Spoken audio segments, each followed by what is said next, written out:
Test, test, test, test, test. Hello. Thursday, everybody. Welcome to Philadelphia and Toronto Thursdays. And yes, I know I'm full 10 minutes early today. Sorry about that. Not a pilot. Good day. Thanks for the first time chat. Welcome. Very nice to see you. Let's take a peek here at the flight plan, and let me show you what I've got cooking here. So now it's a non-RNAV flight plan, so that's the first thing we're going to have to be aware of. So not a big deal because most of our flight is here in the States. It's when we get to Canada that it gets a little bit trickier, but I think they'll be able to handle us without too much difficulty. I hope, anyway. We'll see. We're going to be departing on the Philly 3 departure off of 27 left, and I believe our transition is, I think that's the Pottstown VOR right there. Yeah, Pottstown VOR. So out of here on about a 343 heading for 25 miles, then up to East Texas VOR, then Wilkes-Barre, then Binghamton, then Geneso, and then from Geneso we are going to go direct to Toronto. And as you can see right here is our that's our airspace. So I'm going to actually try to check in kind of over the shoreline here just to see what they want us to do. They're currently landing on the 6s, so we'll be taking something down here coming up like so. Honestly, let's see, our approach is probably going to be an ILS.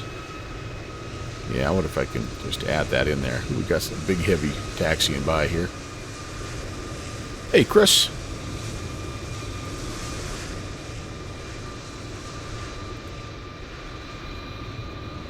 Let's see if we can plug in ILS 6 right. Let's add that. And off of, looks like Lazard. We'll just add that for now. And we can pretty much do whatever we want. Because, again, we don't have a flight plan to adjust or anything like that. Where is this big dog? Oh, there he is, coming on in. Very nice. Very nice. Don't fly out of Philadelphia nearly enough. And so I aim to change that here. Starting tonight, honestly. Alright, let's get back inside here and see if it settles down sound-wise. Gosh, maybe not. I'll have a door open or something. Stand by, guys. Let's, I've got to do that. Sorry. I was blowing my eardrums out. So this is still... Oh, hey, hello. Now he's gone. Never mind. This is still a bit of a work in progress, folks. And the developer, Benoit Giron, has been pretty active. And, in fact, they just have another update that came out. And it is one that puts it's not the modern autopilot, but it's the KLN 90B. And full confession, I had intended on flying that tonight. I just have not had a chance to get in and really feel comfortable with it. So we're just going to be doing regular non-RNAV, and that'll have to be us. Yeah, that's what I was thinking. Maybe let me see. I don't even know. I can't even get out there. I don't show anything open. The sounds are definitely, yeah, no, that's not open. So the sounds are definitely good, but some of the little things like that are. Oh, I take it back. The main door is open. Click on that. It's hard to tell if that closes, except for you can hear the difference. So that might have been it. That might have been it, my friends. But anyway, that, like, I've noticed the transition from inside to outside You'll hear that as we're flying along. It can sometimes be a little bit like delayed, like it almost keeps the outside sound for just a moment and then slowly fades out to where you're back inside. But that might have just been merely because of the door being open. Okay, well, flight plan is filed, and we are looking at about a 2-hour flight, so we should probably get going here. Doors and stairs are retracted, closed and retracted. External power is on, and I'm going to go ahead and set the fuel or the payload here. Almost all of my flights are about the same length, and so they almost always end up being about the same, 102 and 107. And I'm going to plan 400 here, flight level 170.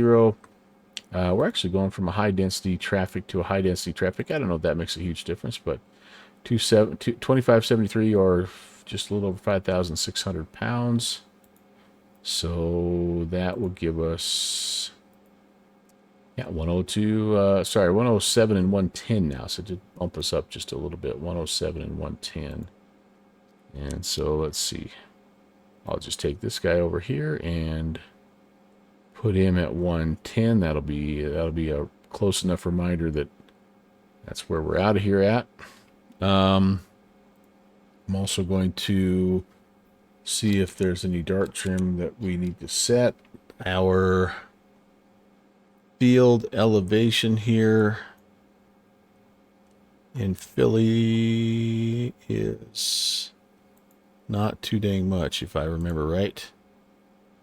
Yeah, 20. So basically sea level, and current temps here, according to Sky Vector, are -4. Yeah, so we're going to be wide open here.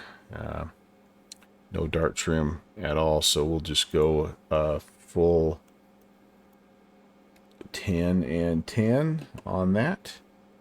And all right, V speeds are set, payload fuel set, parking brake is confirmed set.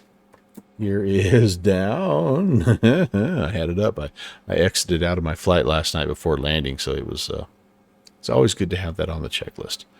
Battery, let's make sure it's on external. Actually, I know it's on external power because I got all these lights on right now. So yes, indeed, battery external power here.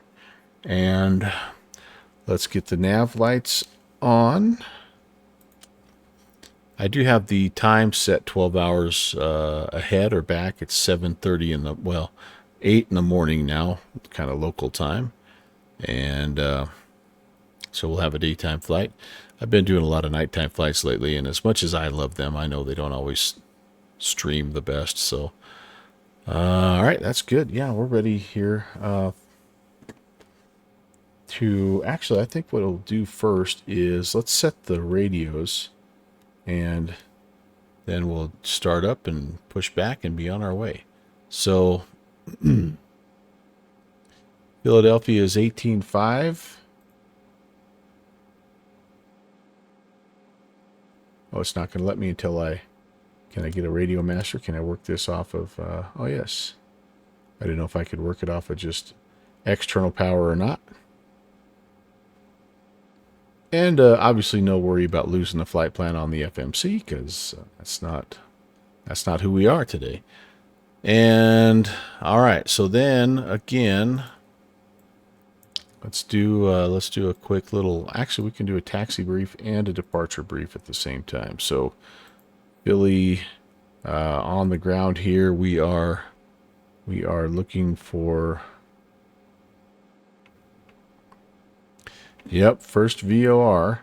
And so we're going to be taxiing to, I've lost already what I'm doing. 27 left. So I'm going to push back. This is kind of a weird place. I'll probably just push straight back, and then I'll grab lane 8 here to, is this Quebec? No, this is Kilo. And I might even take the intersection departure here, where I don't even have to cross 35. So let's plan the intersection departure at Foxtrot here today. And the Philly 3 departure looks like this. Yep, it'll be a vectored departure if we had ATC. So we just are going to climb on the assigned heading up to 5,000, and then we will expect radar vectors to the first nav aid. And so for us, that will be Potsdam. So 16.5 we'll put in, and we'll dial up runway heading. And there is no altitude select here, so we'll dial up 267. And we'll put in 16.5. Beethoven, how are you, man? Happy Thursday, dude. 16.5. Sweet. We do have an auto ATC, which gave us a clearance, and it is doesn't really say that we're cleared as filed. It just does say we should squawk 2201. I wonder if they don't like the non-RNAV part. 2201, and then I have to, one of the little quirks right now is you do have to manually go into mode Charlie here. And I might even have to, you know what, I'm going to do this just in case.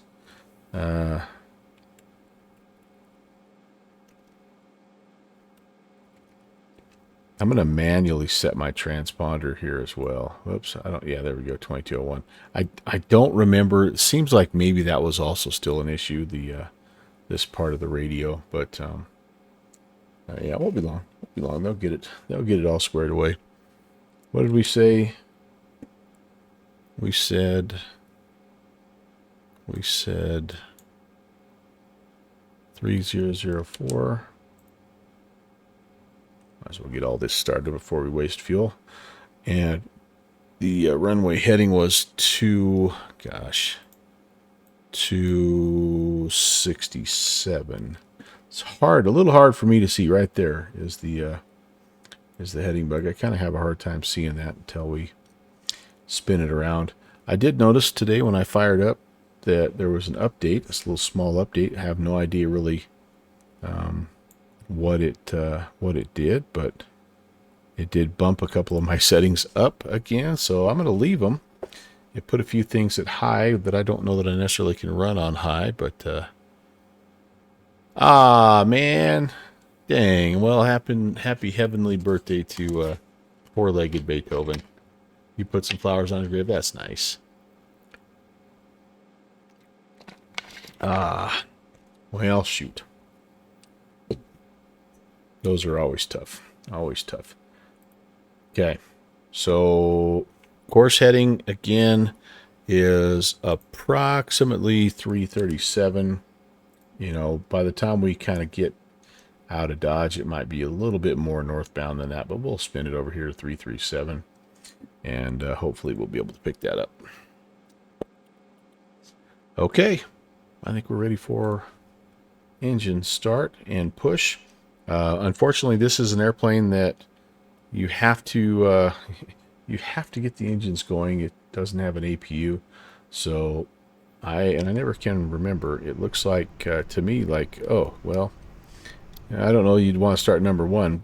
We better get the jetway out of here. Can we get that out? This was kind of a. There we go. All right, cool. I flew out of a freeware Allentown yesterday, and that didn't work all that great. It didn't actually withdraw until I started pushing back.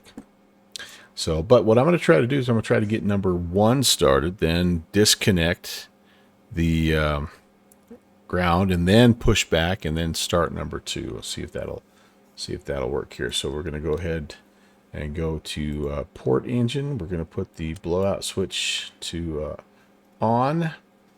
And I think everything else is good. Come down here.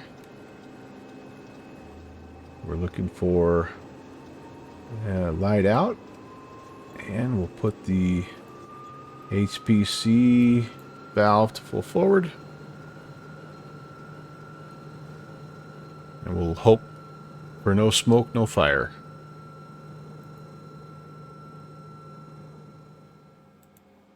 That didn't start correctly.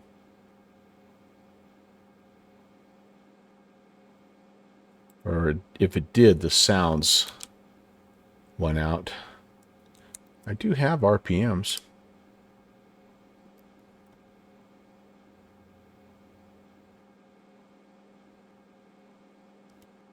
Maybe I can't start number 1 first.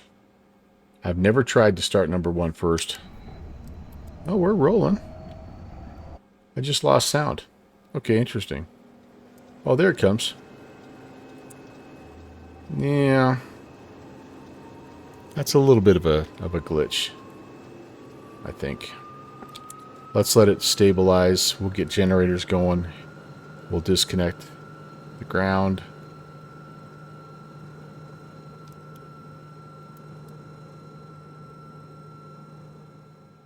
Yeah, see, it's kind of fading in and out. That's a little bit different. I'm wondering if I maybe screwed up by not starting number 2 first. I don't honestly know if it matters. We're gonna just we're just gonna see here. No fuel flow. Oh, did I forget? Oh gosh, you know what, Chris? I don't have the fuel. I don't have that on. That's why. Yeah, it is my own dumb fault. Okay, let's turn all that off and let's try that again, you guys. That was a big missed portion of my checklist. Fuel pumps. They need to come on. All right. Just hop up here. There we go. 1, 2, 3, 4. Yes, indeed. You are right on the money. Good catch there, Chris. And now let's try that again.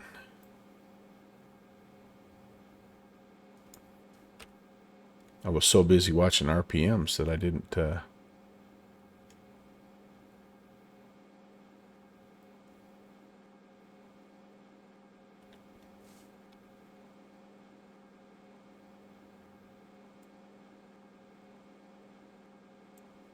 Now nothing's wanting to turn. Okay. Well, our start number 1 first may have went out the window. Let's see what happens if we go... Oh, wait a second. All right.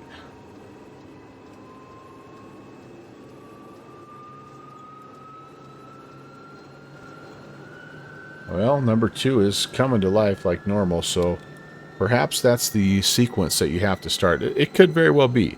It could be set up that way for electrical and hydraulic and all that stuff. I don't honestly know. But I guess live and learn, right? So we do have good fuel flow here. We got temps. That's good.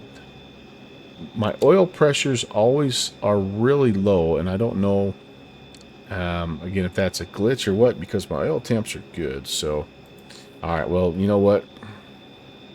We're going to go ahead and just roll with that. Let's get the gen on, the inverter number 2 on, and the alternator number 2 on.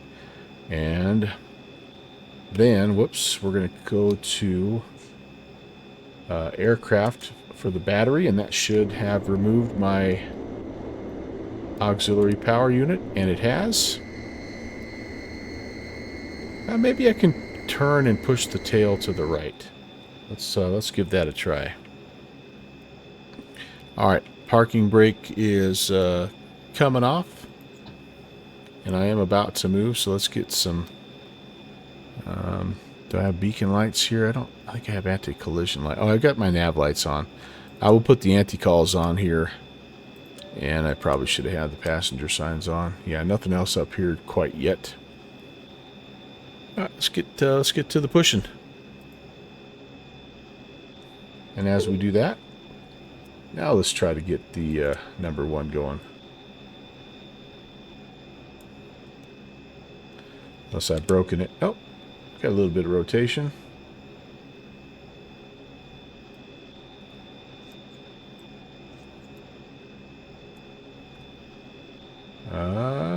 Maybe we do not. Have I broken it, you guys?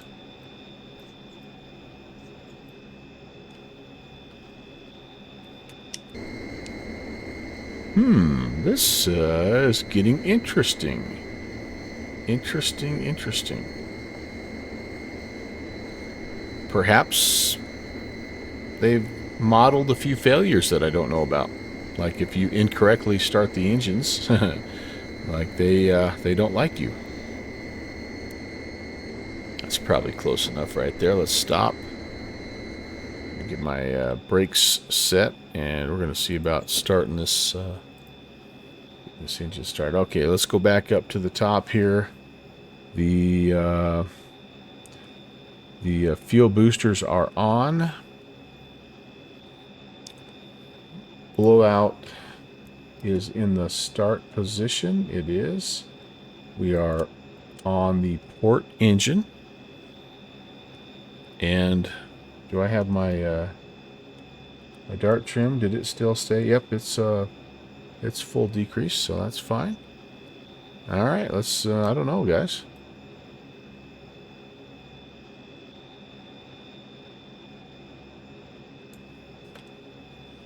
I definitely don't. It's definitely not wanting to start.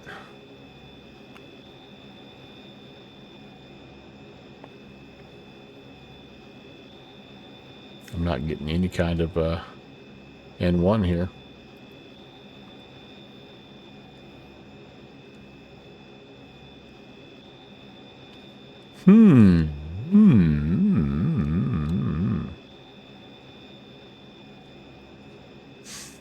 Let's cycle the blower switch back. And let's make sure, like, there are some test things, but I don't, do I have any, yeah, it's all the breakers. None of these breakers are live. Is there anything crazy down here that I'm seeing? Oops. Spill valves. Yeah, I don't know. That's, I never touched that.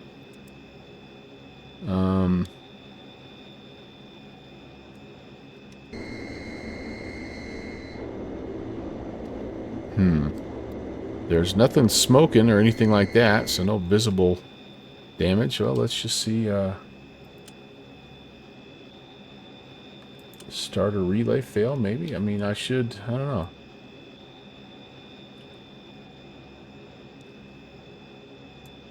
Am I going to have to respawn in here, you guys? Maybe? Yeah, I'm wondering if the logic just doesn't afford me. Is there a cross feed? That's a good question. Like a little cross bleed start here.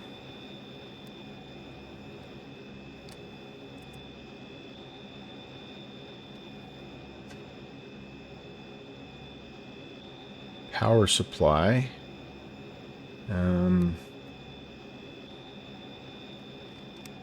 Perhaps, you guys, perhaps I need to leave it. Here's another thought I just had. Perhaps I need to leave this on external power to start. Maybe it's one of those planes that needs that external, like external air to get things going. Let's just, I don't know, let's try that.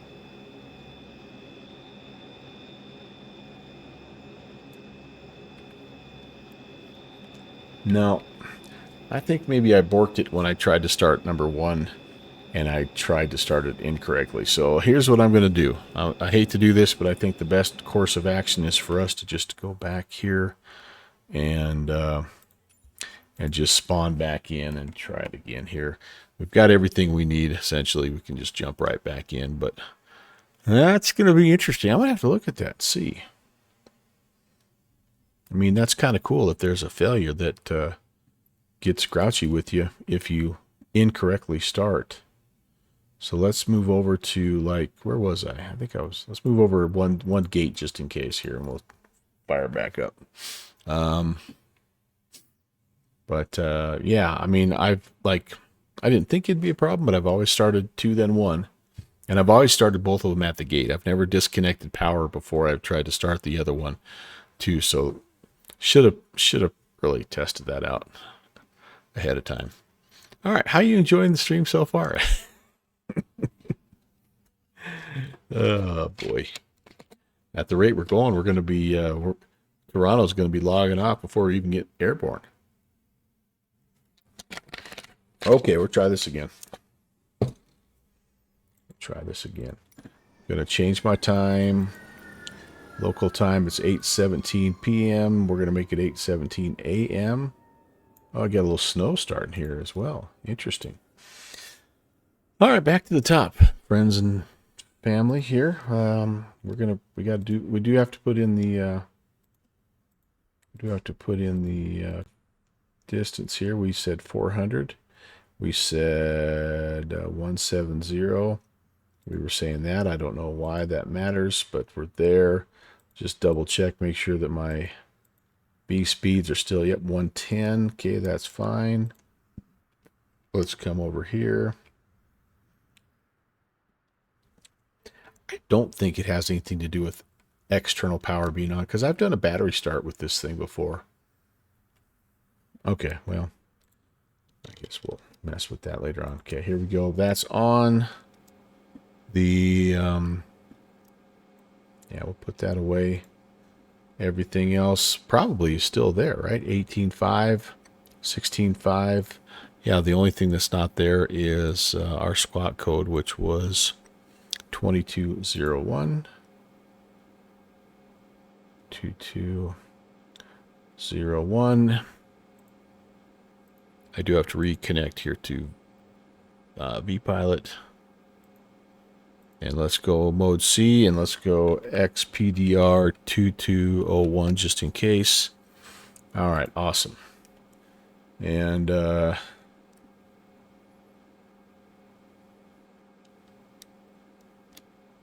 anti-call can come on. Seat belts. Let's get the booster pumps on. We're going to start number 2, just like we always do. Let's make sure we have everything here. External power's on, nav, fuel pumps, blowouts.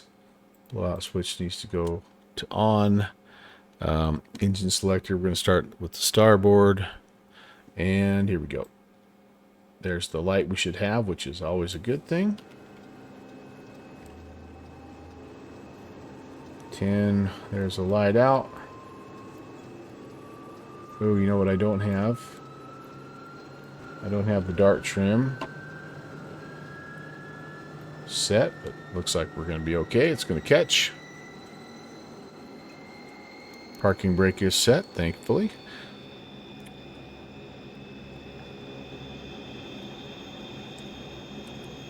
And that sounded a little bit more like it should. We're stabilizing. Alright, gen, inverter, and alternator. Awesome. Port. Yep, I did something. I borked it the first time, guys, when I started it incorrectly.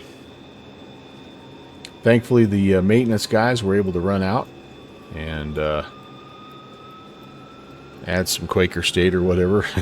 Get things back. Haha.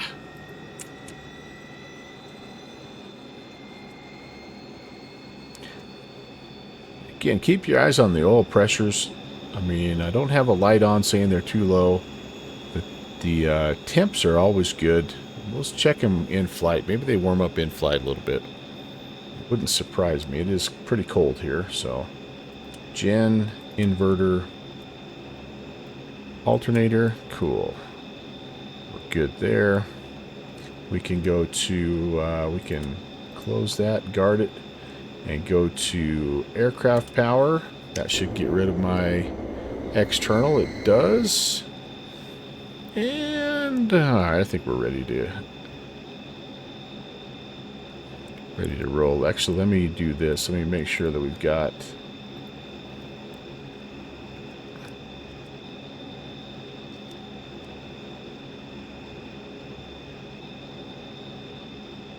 runway heading needs to be set. And our course, ironically, our course remains set. So that's kind of funny.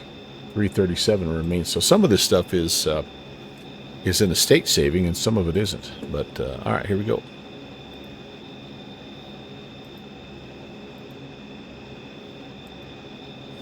And back, and we're going to go ahead again. We're going to push our tail to the right. And we're also going to test our anti-ice a little bit here today, aren't we?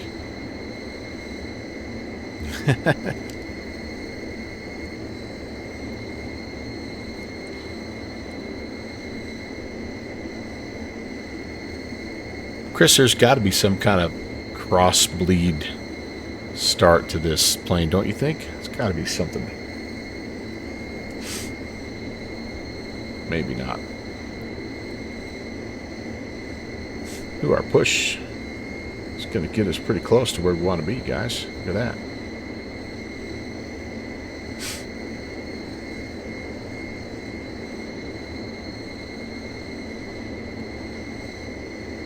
Okay, that will work right there. Hop back in here, set the brake. Disconnect the tug, and we'll be... You know what? True enough. Old concept. Yeah, very, very true. Alright, we are in good shape here. Our starter's in neutral. Batteries on. Airplane, gens, inverters, alternators all on. Passenger signs are on. The comm and navs are set. Dart trim set. Fuel heat. De-icing. Let's go look. Let's just make sure we know what we have here. So pitot can come on. I don't know that we need fuel heat, but we'll put that on. Here's our de-icing. It's a water methanol mix, and so it's on as we need. So we'll put the windshield de-icing on as well.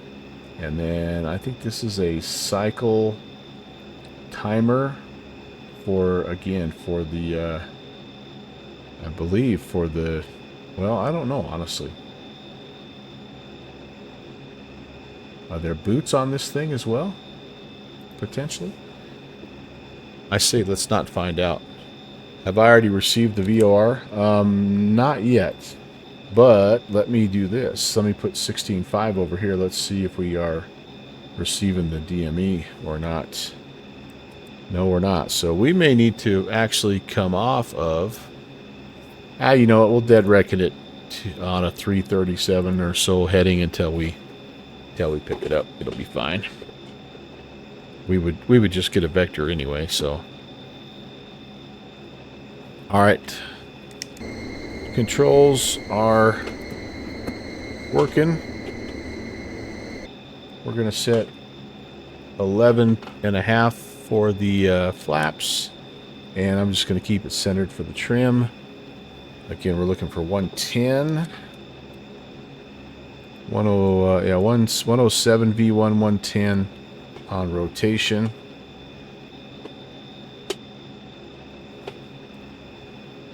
And it's runway 27 right at Foxtrot. Okay, here we go. Philadelphia traffic, Piedmont 816 out of Terminal B on the taxi Kilo to runway 27 right, Philly. Here we go, ladies and gentlemen. That's right, baby. Thanks for your patience, you guys.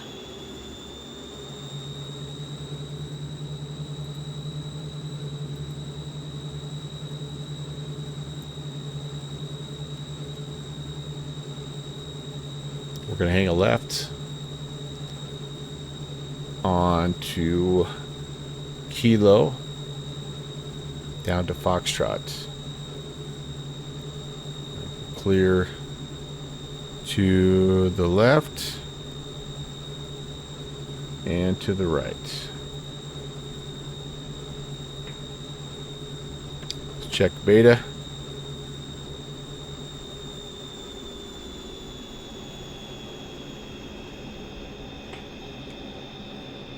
That's working. There is no beta on this plane. And I think this is Foxy. Here, Kilo, sorry, Kilo.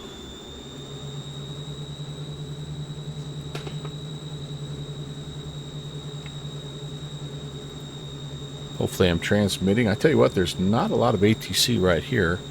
But Cleveland is online.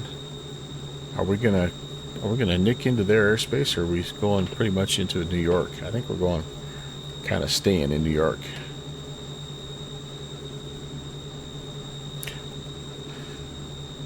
Okay, should go Mike, then Lima, then Foxtrot. And we want Fox.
Okay, wet takeoff not required.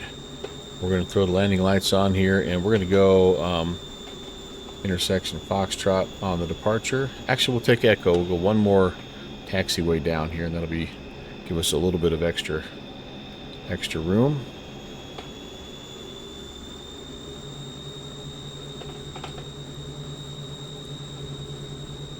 Yep, here comes Echo. Runway heading up to 5,000 initially, and vectoring to Pottstown. Clear that way. Okay. Let's hold here for just a second. Listen on the radio.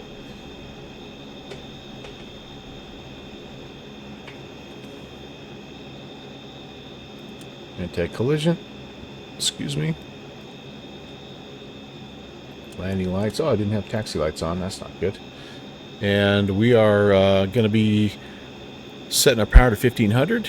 We're rotating at 110. We're going to climb out at 14,200, and looking for about 140 on the climb. We just want to keep the TGTs 750 or so. All right, nobody here, so let's get going. Philadelphia traffic. Piedmont 816 is departing 27 right at Echo. Will be a right-hand turnout to the northwest, Philadelphia traffic.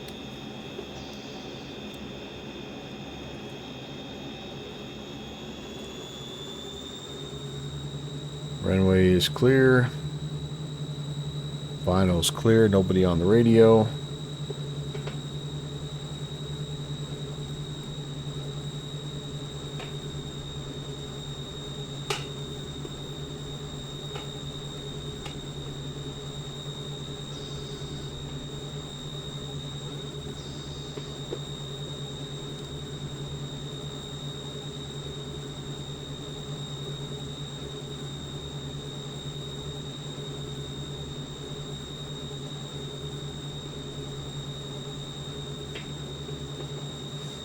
Let's do it.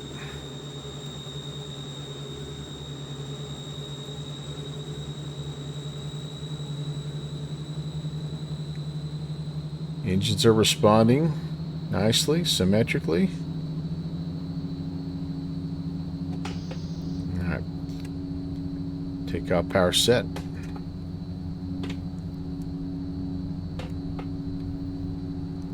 Airspeed is alive.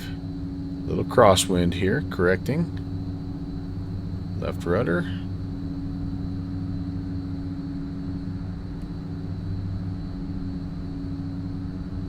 There's 80 knots.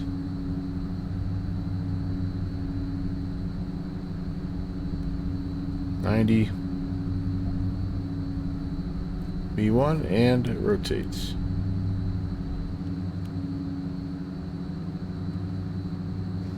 Positive rate is indicating gear coming up.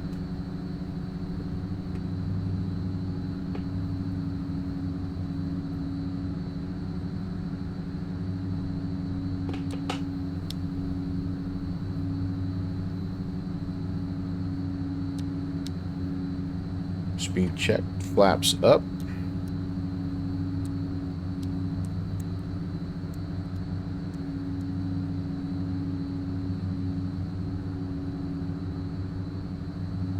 Continuous climb speed is set. Looking for 140.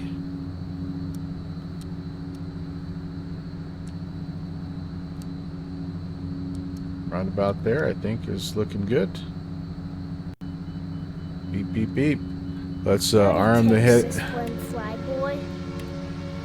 What's going on, TFB? Oh, hey, I forgot to turn the radios on. I wasn't talking to anybody the whole time.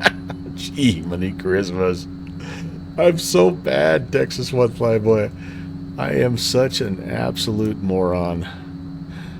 Holy crap. All right. What a knucklehead. Greetings from Costa Rica. TFB, I love you, man, for checking in.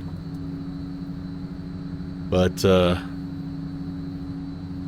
you better not spend too dang much time watching me if you can be out on a beach with your sweetie pie sipping a cold beverage. Busy with your ham radio expedition, is taking a short break. All right, good enough. Thanks for checking in, my friend. And enjoy the heck out of that, dude. Enjoy. Hey, I am receiving a VOR, my friends. First thing that's gone right all trip. Let's get going that direction. Yowza. I've already broken the plane and then incorrectly... made incorrect radio calls on my way to the runway and on my way out. So, yeah, there you go. What do I need to go straight to my VOR? Something about like right there-ish, I think. So let's call that good there. And we're doing 150 on the climb. That's fine. And update the heading bug, and it looks like we've got about 25-ish, 24-ish until we get to that. Very cool, very cool. I've thought about ham radio a little myself, TFB. I think it'd be kind of cool to learn. I don't know why, but I just think it might be kind of a neat thing to learn. Is it an expensive hobby to get into?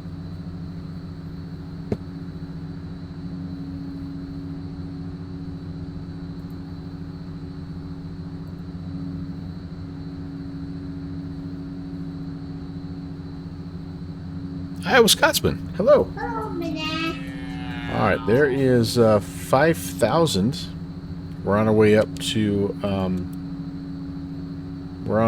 to 17 today. Good to see you, Ron.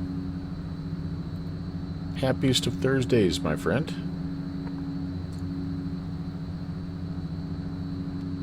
Does anybody know? Is getting into ham radio? Is it expensive?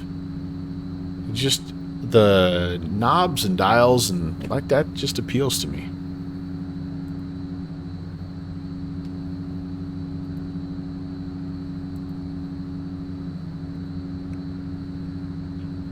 Okay, when we get to Philadelphia traffic marking 1121 is going to be taxiing out of taxiway November. Papa 3 departing on 27 left, crossing 27 right. That's how you make an appropriate radio call on the actual radio, ladies and gentlemen. Not like I did. Holy cow. 2280. That's as bad as you can do it, my friends.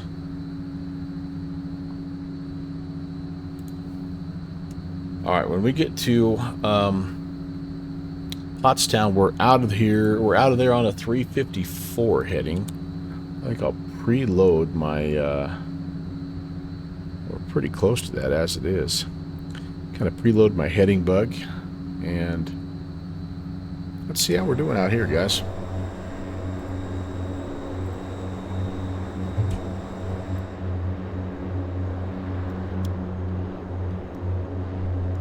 Could have swore I saw we were about to break out, but apparently not.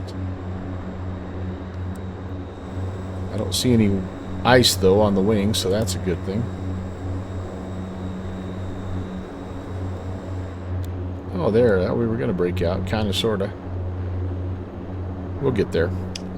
We'll get there. Oh, there it is.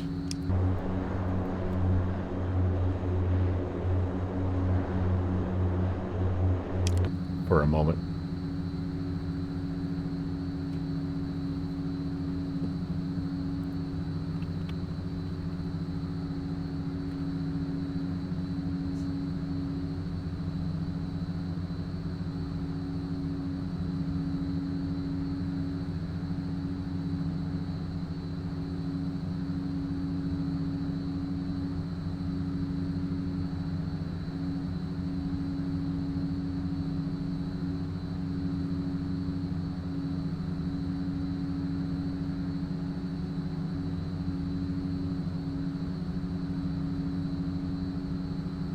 There we go. Now we're out.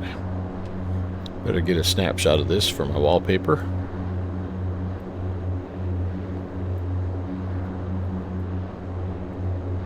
That's a keeper.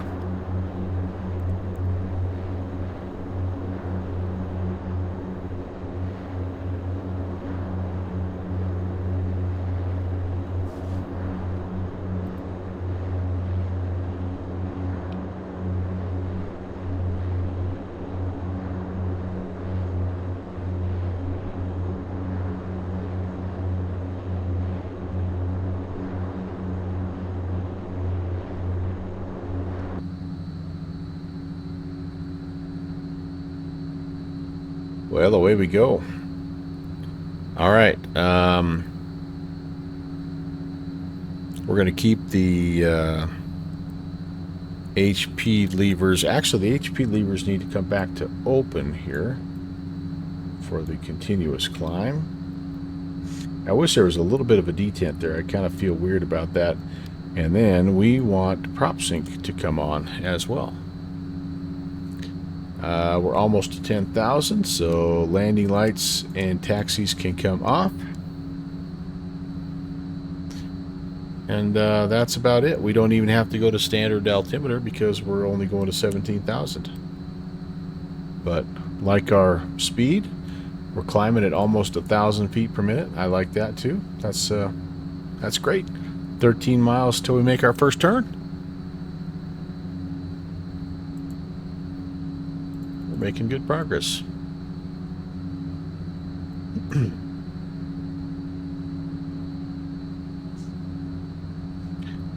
All right, so let's take a quick peek here at what's going on in this part of the world. Oh boy. Oh, I was gonna say nothing. Wait, but there we go. So yeah, New York right now not on, Boston not on. Some Washington looks like Potomac approach, yeah, is on. But we will get a little bit of Cleveland. We are gonna kind of be in the where's my route here? May not show my route. Can I see my route? Yeah, it's not gonna quite show my route. Anyway, we may only just get the top edge of it here, but even if we could, that would be helpful because he could help me with my my altitudes and kind of sequence me with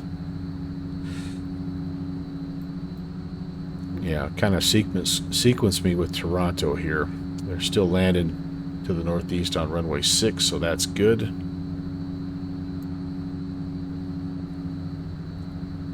All right. That'll work.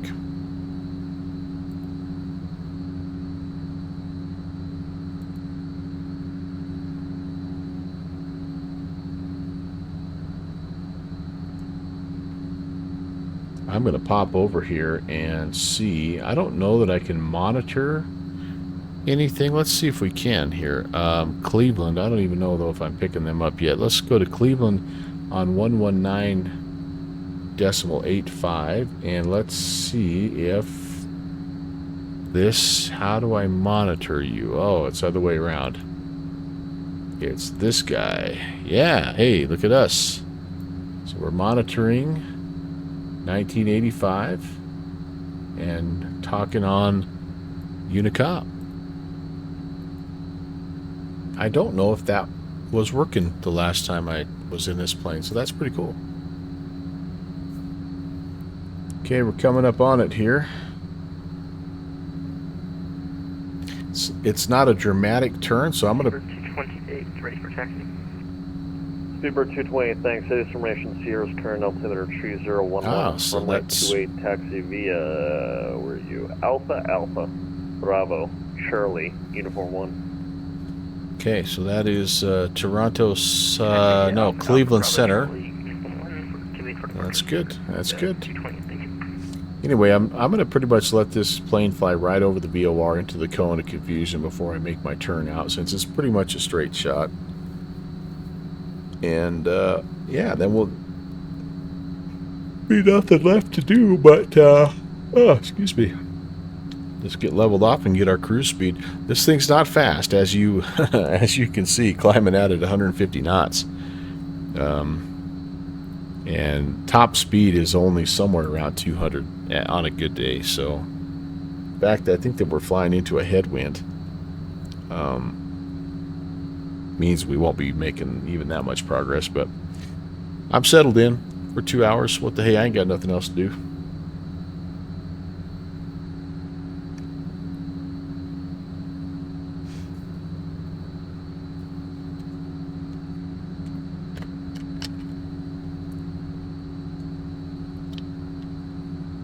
Tomorrow's Friday and life is good, right?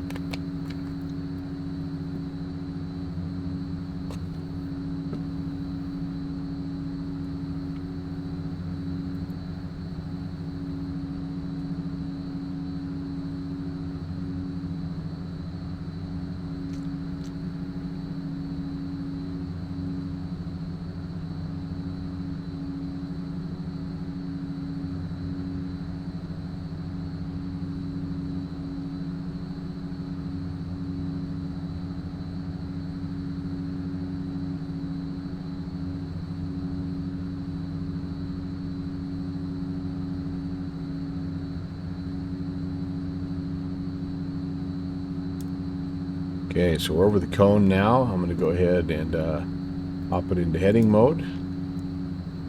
And I will set this guy for, what did I say we were outbound? 354. And we'll give it a minute to settle in here. We won't go chasing the VOR quite yet. My guess is we'll be fairly close.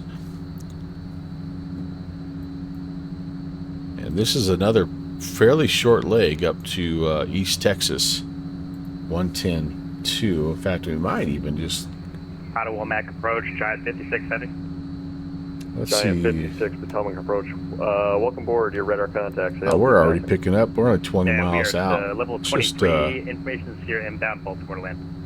Giant 56, Potomac, thank you for Sierra. Radar contact, descend via the Raven 7, runway, Baltimore's landing west, and thank you for Sierra. Oh, I Any thought... questions? We got Sierra. We'll, yeah, sorry. Giant 56. I'm not... Oh, I take it back. This is not... COM 2, 19... Oh, hold on. Okay, so wait a second. 1985, so I'm an idiot. Cleveland Center is 19875, so we're picking up Potomac.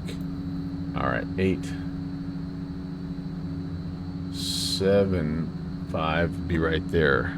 Alright, let's leave it there now, and let's see if we're gonna grab Cleveland.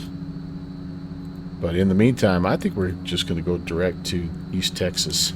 And we're essentially on course already, so I'm just going to give it one click.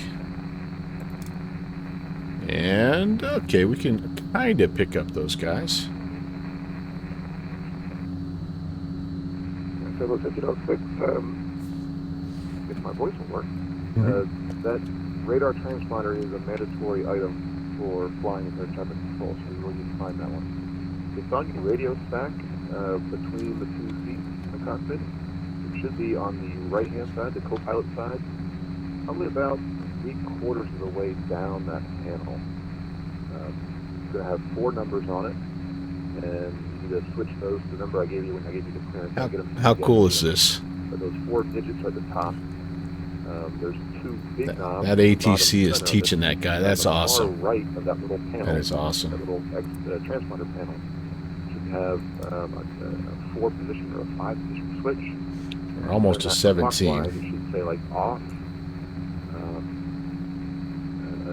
So the other ones are off something, out, RA or TA, and then TARA. Flip it all the way clockwise to TARA. I think that's the most awesome thing I've heard in a long time on VATSIM. That's so cool. Hats off. That's the Cleveland Center controller right there doing that. They're doing a great job with the teachable moment. Hats off, buddy. Okay, I'm slowly spinning my climb rate down because I have to manually do an alt hold when I get up here at the top, and I want to be nice and different aircraft. Currently on the 737, it's going to be on the left-hand side. We have standby, off, Xbox, and TA only, TARA. and there's a guy. So there's a guy sharing a link there.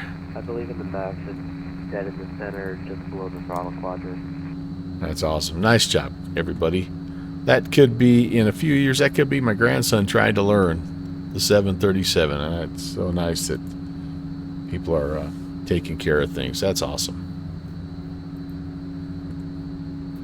Okay, so now here we are at cruise, and what I'm looking for here is boy, I tell you what, my I am running cool. I can be all the way up here at 500 on the temps, but I am cool. Hey, look at my oil pressure did come up though. That's a good thing. And everything else looks good right there. So I'm going to basically keep it here at 1420.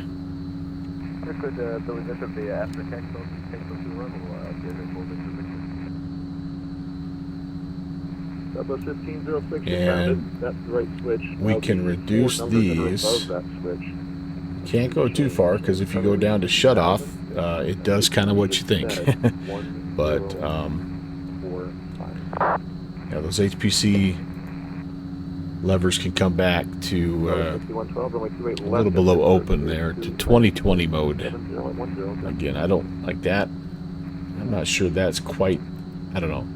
You'll see it. If I've done it right, when we start descending, the 2020 should be what shows up. And what that, if I understand correctly, what that is adjusting the feathering of the prop to maximize the bite, basically, to get the most out of it. So that'll give us the most airspeed for the RPMs, essentially.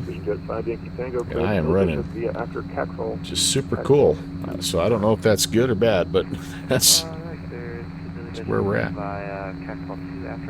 How are we doing here? 5 miles to go. Okay, what happens after East Texas? We go 009er. So a little bit of a right-hand turn.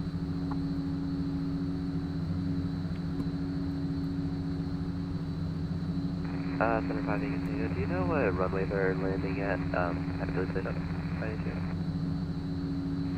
I don't even know what runways they have.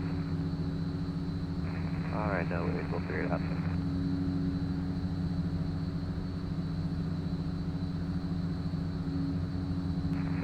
And again, since it's not a dramatic turn, I think I'll let it get to the cone and go heading. So the 1506. Okay, what kind of 737 are you flying? The MAX, dash 800, dash 300? What are you flying?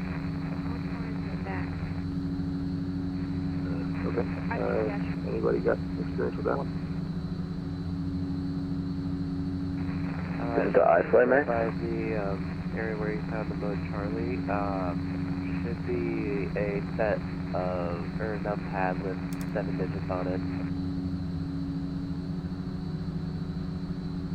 Yeah, I hit the clear button,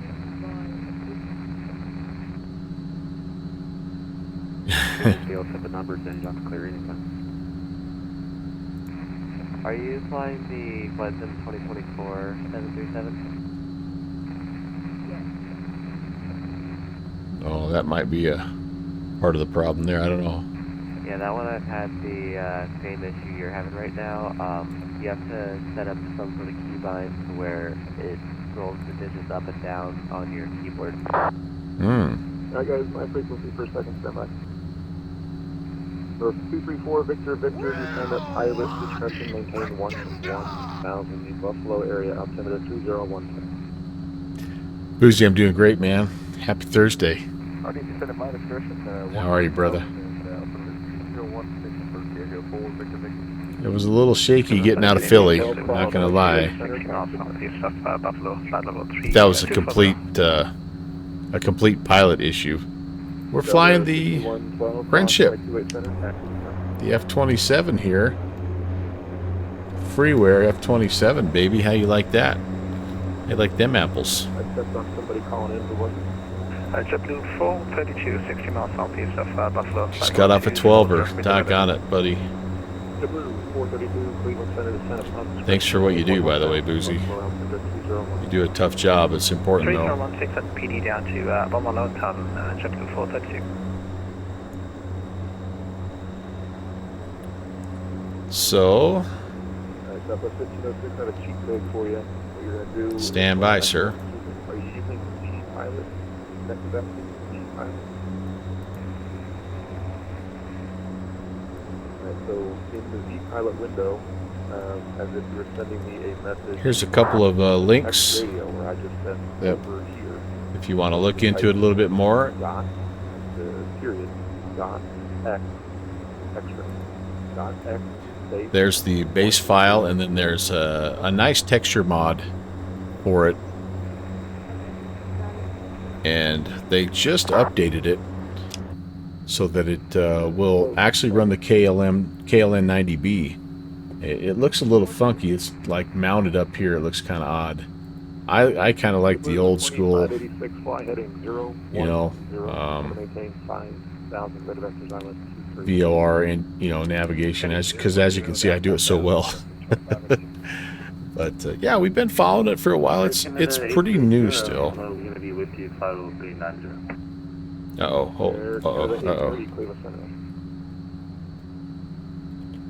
With you. It's well, yeah, or maybe earlier. Maybe earlier, but yeah, it's there for sure. But yeah, if you like that kind of stuff, it's cool.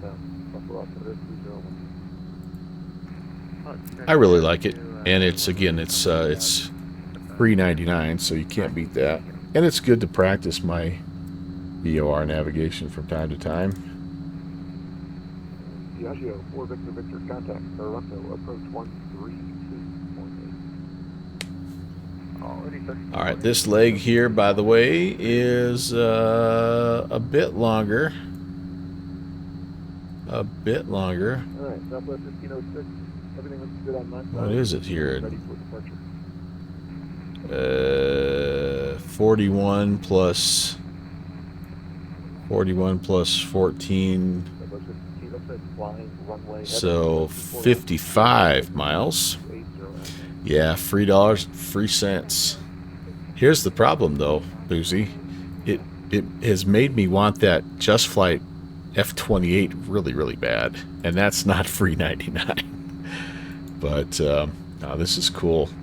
I didn't know much about this aircraft, to be totally honest with you, until this got released, and just on a whim, I'm like, yeah, what the heck, let's, you know, I'm jonesing for like a good twin turboprop, you know, until we get some kind of a Q400, you know. I'm not really much for the, what's the one that they've got right now? Oh, shoot. Air Canada 511, climb and maintain. It's a different version of kind of like a Dash 8, the ATR. Yeah, that one hasn't really grabbed me all that much, but I don't know. Maybe I just need to give it a try. But I would really love to have a Dash 8, a Q400. That is Dash 8. Blue 2586, turn right heading 05. You'd love it if it didn't suck. So I just hear it's still a little bit 432, fly heading. is quirky. I think is too nice of a term. Like, people get genuinely frustrated with it. So, and I don't know if that means that it just doesn't work like it's supposed to, or it's janky. But, however, you, my friend, of all people, you opened my eyes one night. Janky is the word. You opened my eyes one night because I had heard a bunch of stuff about the MD-11 not being good and this and that, and then I hopped over and you're flying that sucker all over the place, and you're like, I don't know, maybe the guys just don't know what they're doing, because I haven't had a problem with it, and I've taken it here and here and here and here and here. So I wonder sometimes, and you kind of made the comment, like, how much of it is really the aircraft add-ons fault, and how much is it the pilot not quite knowing how to operate its fault. But yeah. Pilots had to fly this one. Yeah, and I don't know how much, like, Beethoven, how much autopilot did they even have? You know, I don't even know. Yeah. I honestly think the things I'm hearing are sort of centered around the LNAV, but again, it's weird stuff, like it doesn't fly an offset LNAV track correctly, or it doesn't enter a teardrop hold correctly. I mean, it's like the stuff I'm hearing people say, like, you can tell they know what they're talking about, but it's like stuff that 99% of us would never ever do. So that plane's definitely on my list of aircraft to look into for sure. You know, the other one that is kind of on the radar is actually the FSS E-jets. And I know those are in the same boat. Like, there's a lot of people that are really upset it doesn't have VNAV yet, and I'm like, well, it's been out for over a year, and I'm like, they're pumping out I don't know. Yeah, well, I shared with you the comments, and granted, it's also partly my own fault, because there's a few Discord channels where, like, it's like that what was that name of that cereal where they wanted to ask Mikey because he doesn't like anything. But yeah, they don't like anything, and I should have known. Don't buy into that. So maybe in time it flew this nowadays with the advanced approaches that weren't necessary. Yeah, and they didn't have all the airways, and remember a lot of the flying that they did back in the 50s, it was all position reporting and like it was kind of like radar services, right? And Blue 432, fly heading 3. There's a lot of clear direct type of stuff, and the ATC guys tried to keep you at a different altitude, basically. But I don't know. Anyway, so Boozy, thanks for talking me down off the ledge and putting a potentially very expensive aircraft back on my radar. So pew pew pew to you. 4140, descend up, pilot discretion, maintain 1 altimeter. All right, we're coming right up on our next 11.6. We're coming right up on Wilkes Bar. 7035, Boston has left. ATC is now terminated. I know it's Wilkes-Barre. Yeah, we're only 7 miles away. 6 miles away. Turn left heading 3. Did we shoot past it? We didn't shoot past it. Now we're good. At Wilkes-Barre, we are out on a 349 heading. Canada 511. Indianapolis is offline. ATC is now terminated. Frequency change is approved. How's the USA Canada hockey game going? The Chally. Yeah, I don't know, man. First of all, I'd have to like the Challenger to spend that much money on it, and secondly, I'd have to like X-Plane. I'm kind of on the outs with X-Plane right now. I have you off course and circling back to the north. Just check on X-Plane and I we're kind of taking a little break. We're having some problems. 1-0 Canada. Any fights yet? I should have. I told myself I wasn't gonna watch it on the flight, but I think I might have to.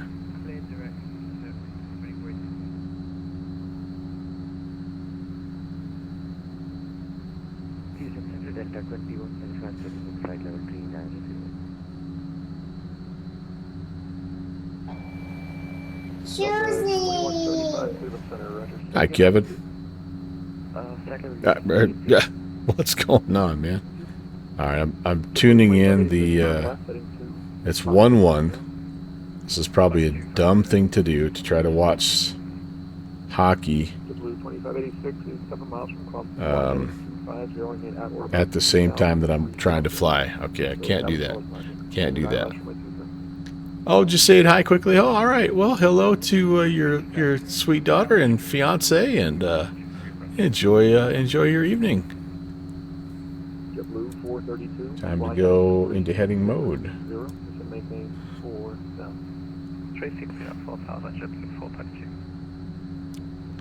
Your PC's loving it right now. Isn't that funny? Like, mine goes through phases where sometimes it'll run X-Plane great, and then sometimes it'll run Microsoft better, and yeah, it's just really strange. I don't know. It's just like the problem I've had with X-Plane is it's just very slowly becoming to where I can't run aircraft because they're just too frame heavy, and I can't run them on VATSIM. So I've had to give up like pretty much all of my jets. I can't run any of the TOLUS. I can't really run the Felis 7.4. I can't run the Flight Factor 757. Last time I ran the Zebo, it was not good. So like that's a little bit of a bummer. But what kind of hit me this last weekend was I was trying to fly the AW109, which I've always been able to fly the helicopters and the GA stuff, which, you know, it's not great, but at least it's like, all right, it's something, right? It's a way to stay connected with X-Plane. That I do like X-Plane, but it's just I'm to the point where, like, if I can't fly anything on VATSIM, like, I just don't know that it's worth all the, just don't know if it's worth all the work to keep it up, you know, because it's a lot of freaking work to keep X-Plane going. It's not very much work to keep Microsoft Flight Sim going. Yeah, you flew the Chally in and then flew the 7.5, yeah. See, and I can only fly in the U.S. because I can't run auto ortho because it bogs me down. And so, yeah, it's just like, I don't know, man. It's, I don't know what to do, basically. But I felt like I had a 3-day weekend, and I honestly felt like I wasted half of my weekend trying to get X-Plane to run. I was so frustrated by the end of it. I'm like, you know what? I'm just going to walk away right now. And so I'm at a little bit of a crossroads. Yeah. 16,000 ultimately is going to be 3017. I think of all the time that I could save. I think of all the hard drive space that I could gain back because of all the ortho tiles I have saved. I mean, it's tempting just to say, see you later, X-Plane 12. I don't know. That's how you're feeling about 24 right now. Yeah, I'm pretty happy with 2020. I guess the main thing is, as long as you have one thing that's running well, that's all that matters, right? And I've always said too, it's good to have multiple sims, because just when you think 2020 is going to be working awesome, and you know it spits the bit, and then Okay, 330. you got to have something else if you want to keep flying. Binghamton's coming up next on 12 Okay, 253 and 330. Chapter 2. 432. I should probably just be quiet and let you guys listen to ATC. Learjet 232. And okay, we're not picking up Binghamton yet. This is it's not a tremendously long leg, is it? 57 miles, so. Mr. 17000, altimeter 3017, Learjet November 232, Lima Delta. So 24 right now. Yeah, it does. It appears to me that it's just not quite worth the hassle just yet. Never touch a running system. Yeah.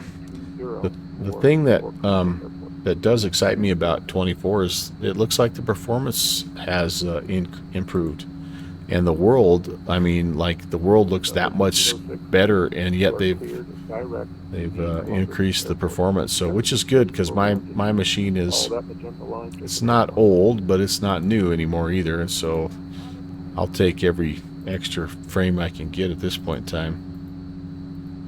But the other thing, you know what you said the other day, and I don't want to give you too much credit. Oh, and speaking of getting credit, are you taking credit for nicknaming Planet Neutral Nooch? Is this what I'm hearing? Turn left heading 230. I'll take you back on the north side of the low cross. Okay, now it's left heading 230, Chapter 432.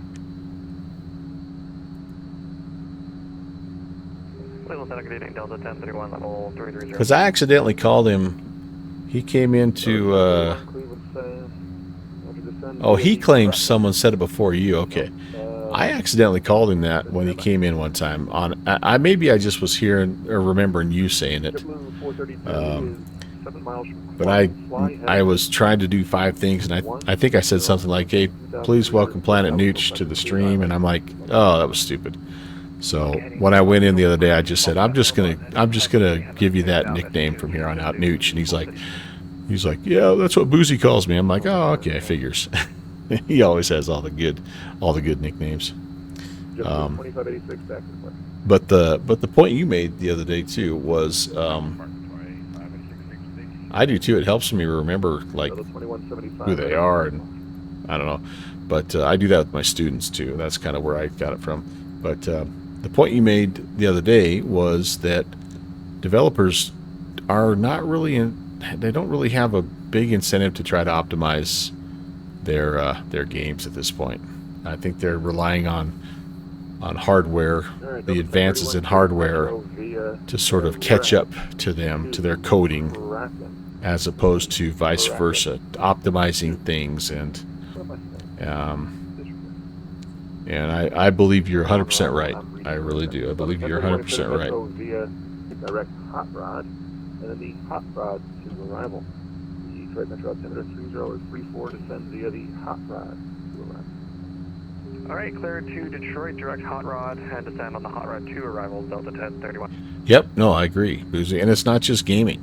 It is pretty much any software that I've been in contact with in the last 5 years. It is not optimized to run on your network, your individual PCs.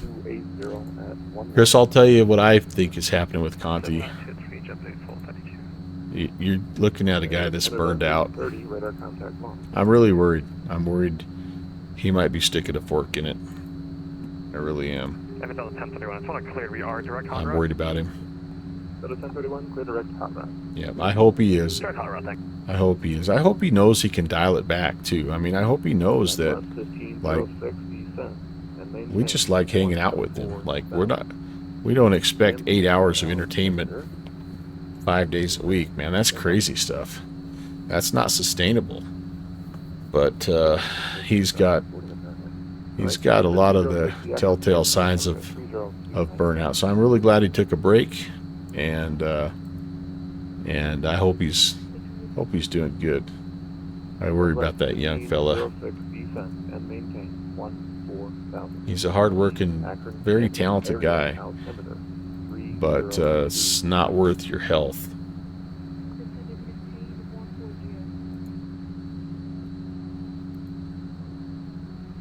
WestJet 2418 descending But I think we all pilot kind of know, right? incredible All of us 31. streamers know it's not going to last forever, right? We might think it's going to, but every stream kind of has its window. Canada 830, we disconnected. We should be back. We'll be back. Air Canada 830 Cleveland, your radar contact again. 30 Yeah, Southwest he's Virginia. and that's I think too, is he's just a genuinely nice guy. Like I think the guy you see on stream is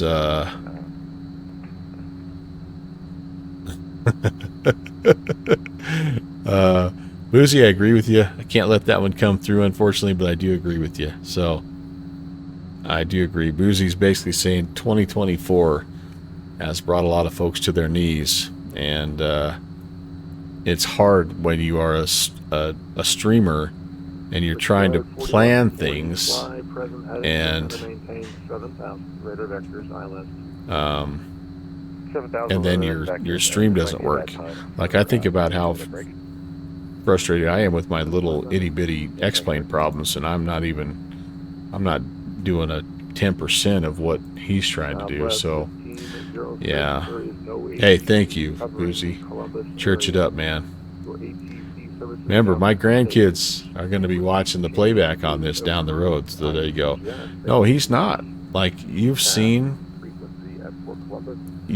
I think, the first sort of, okay,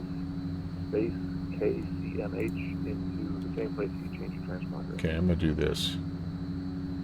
I think you saw the first kind of exodus when Microsoft 2020 came, because it was the same deal. People were frustrated with the performance, and their streams were, unreliable, and I think a lot of guys sort of stepped away from streaming because of that, and now I think we have another wave of it. Coming with 2024, and unfortunately, I think the first wave was a lot of X-Plane 12 streamers that moved to 2020 in the hopes of getting a better looking stream experience, and then it wasn't a smooth transition, and then they're like, I need to do something else with my day. Yeah, Ibanez, Rapenza, yep. Yeah. You think those guys are tied to 24? Yeah, I wouldn't doubt it. I think Conti is as well. Well, and then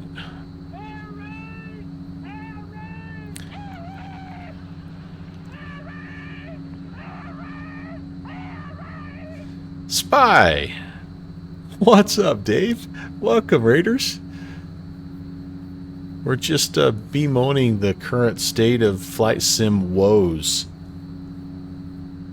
But nice to see you. Welcome in, everyone. Hello. We are flying the freeware BGT F27. The Impossible Face. Good evening to you as well. But yeah, this is a freeware little twin turboprops. A lot of fun. Kind of a low and slow regional aircraft, but we're going to try to fly it into Toronto for Toronto Thursdays, and we're doing it all with radio-based navigation, non-RNAV. Yeah, it's the Whistle Pig. Shatter, what's up? Shatter, let me tell you here, my friend. This is the base file right here, and then there's an awesome texture improvement mod that you'll want as well. So those are the two out there on the old flightsim.to. The developer's name is Benoit Gerant, and this plane is fairly new. but it's been really well received by the community. I didn't know much about it. I still don't know a lot about it. I'm learning about it. I'm loving it. But there is like this Fokker F27 friendship like cult apparently, and they're cranking out mods and liveries by the dozens. And anyway, and BGT has also been very active in his updates as well. And they just updated this plane so that it can work. You can slap an auto or a GPS unit up here. That KLN 90B that you can put like in the Duke 60. You can bolt that sucker in up here too and fly this baby, fancy like chasing the magenta line. So you're on a layover in Chicago. Oh, you're talking to Boozy. Yeah, nice.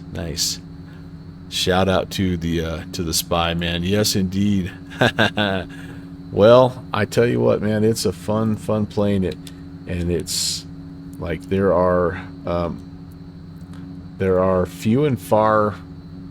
The quality turboprops right now, the twin turboprops for regional liners are a little few and far between right now. If I'm being honest, I need to make a turn here at 310. Here I am chatting away, and I'm gonna hit the cone of confusion, and I'm gonna be in trouble. So let's do it. So I'm a little nervous because Canada doesn't really do VOR stuff that much anymore. So yeah, we were just talking about that, and I just think it's too, what was the word you used, Boozy? Too cranky? Well, you had a good word for it, but anyway. Well, enjoy your layover, Shattered Image. I've been to O'Hare a few times. Janky, there we go. Trademark. We need to make you an emote. But so yeah, I'm just like, doggone it, FlyJSim just kind of ruined me for regional turboprops. That dang Q400 is so good in X-Plane.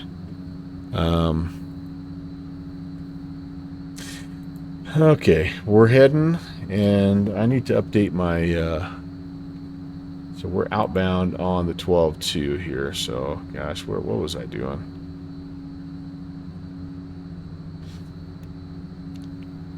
Yeah, I'm not tracking outbound very well. I think I turned a little bit early. I'm gonna run out here a few miles though and just kind of see how close I am. I might give it about 5 degrees here to try to catch up with the outbound. But yeah.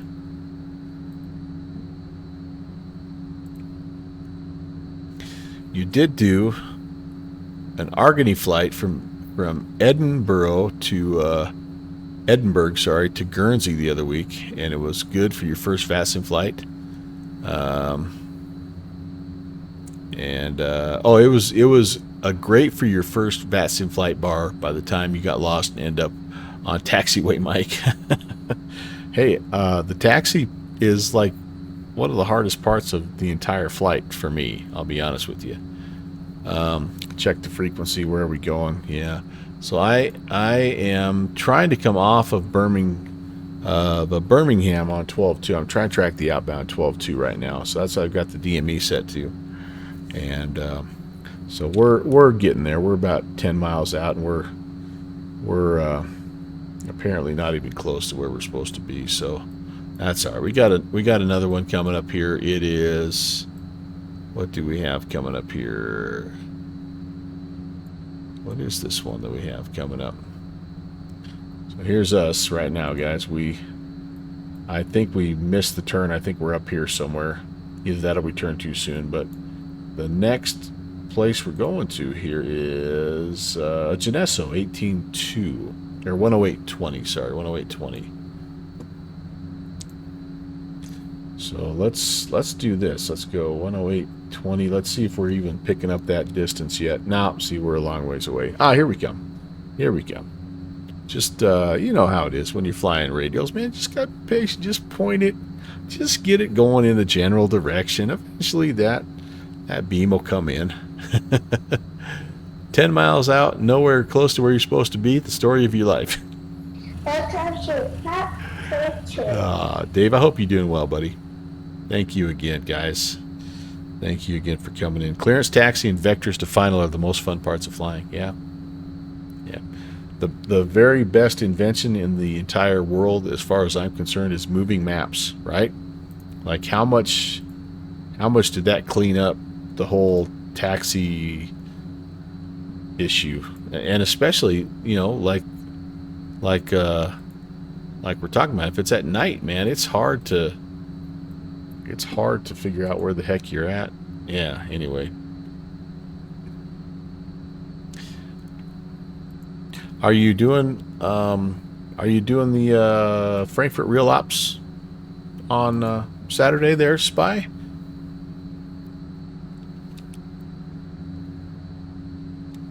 Not quite there yet. I think we'll just keep going here.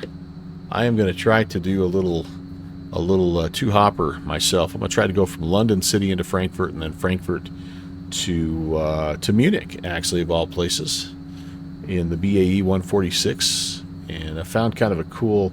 I've got a friend who likes to fly with me. Yep, warming up with Frankfurt Friday tomorrow. I should do that myself. I should do that tomorrow. A good stream friend, Rob Walker, he's been helping me with a little bit with my flight planning. So he found a nice livery and a couple of good flight plans, and so we're going to try to do that. It'll be fun. It's going to be crazy, but entertaining. All right, it's a little bit of a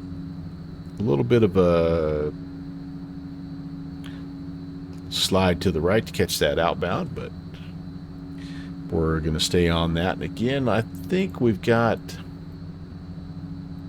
what do I have here? I'm kind of in a weird spot on my map here. So this is a little bit of a longer one, 44, so 48 to here, 48 and 82, so 130-ish miles.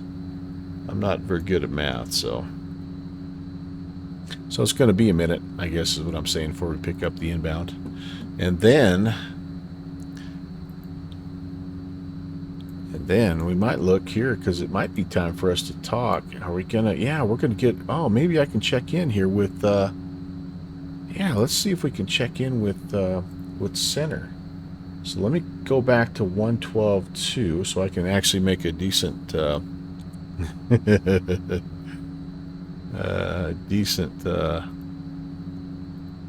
I think I even have a sound clip of that. No, I don't have a sound clip of that, I guess. Alright, so we're 25 miles from Birmingham, and let's go ahead and go to, what is our center frequency here? 19875.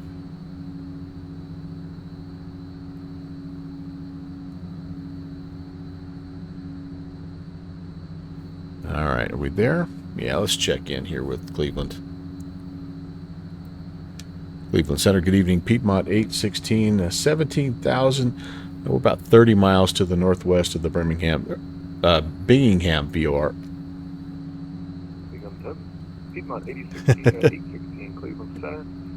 Maintain 17,000, Rochester, altimeter 3013. 3013, Piedmont 816. Thanks for the clarification. Binghamton.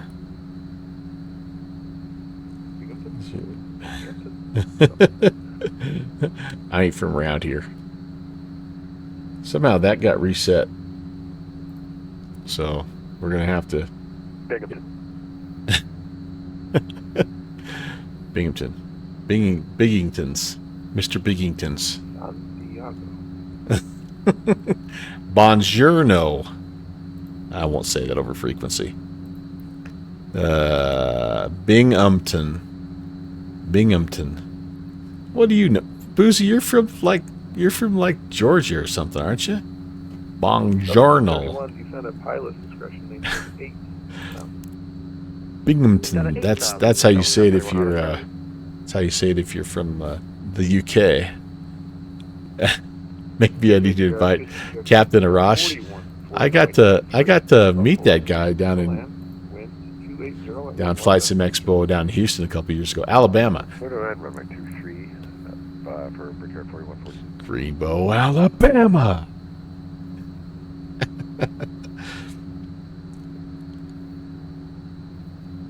Oh, Boozy, can't wait to hang with you in Providence, man. Hopefully, lots and lots of other guys will be down there. I think it's going to be so much fun. I am so looking forward to that. We've got all of our tickets. We've got our rooms. We've got everything. Binghamton is kind of... Oh, Birmingham. Birmingham is kind of close to Binghamton. I'll take your word for it on that, man. Yeah. I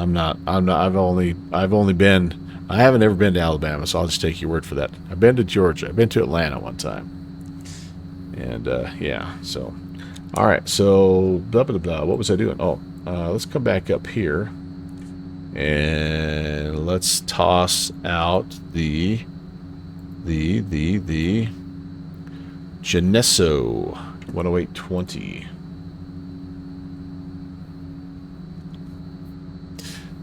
Birmingham is in the Midlands, but then I live in the UK.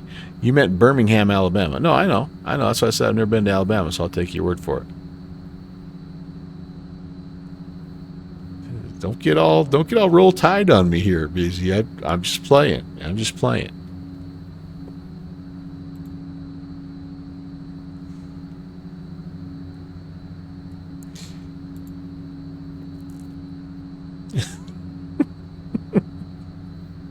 Go to 375.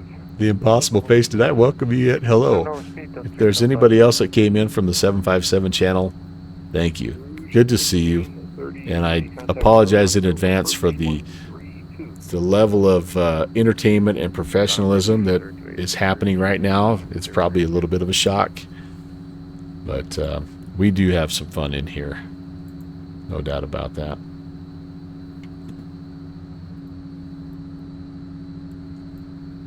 Actually, aside from the fact that I broke the engine trying to start this plane the first time, and then taxied out under the false pretenses that I was actually making radio calls the second time, the flight's been pretty well. I mean, other than those two things, right? How did you enjoy the play, Mrs. Lincoln?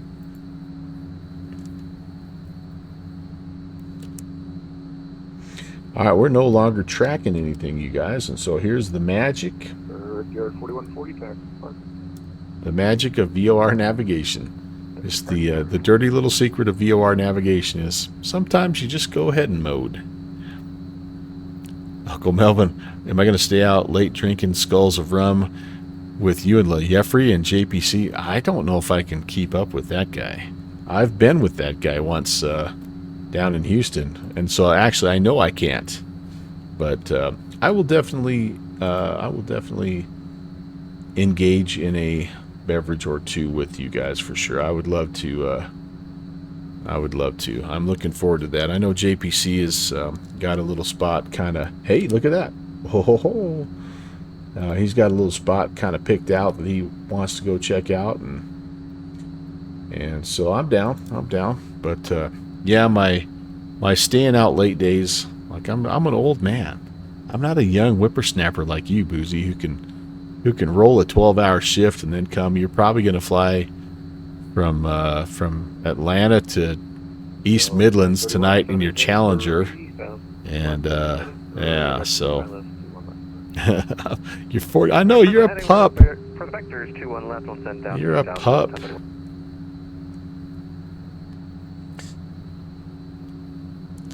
I'm only 54, so I'm in my prime. You went out last Friday and you were only good by Monday. Yeah, it takes time, man. It takes time, yeah. Honestly, I've kind of given it up. But, all right, Chris. Hey, man. Thanks for coming in, buddy. As always, enjoy your evening, and yeah, we'll catch you on Saturday.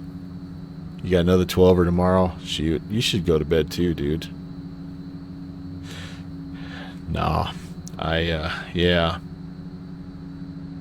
Late 30s, you're getting on that spectrum. Yep, it happens to us all. Happens to us all. But, yeah, you know, you go through that phase, and then you realize the two things that I've kind of realized is, number one, it's like Impossible Face is saying, it gets harder and harder to recover. Even if you just have a couple, you think, yeah, I'm just going to have a couple, whatever. And it's like 3 days later, you're like, man, why does my head still hurt? But the other thing is, it's just like everything, man, it's just getting so dang expensive.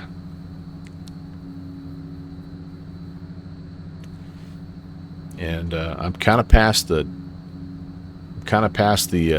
days of picking up, 30 Keystones, 30 pack of Keystone Lights.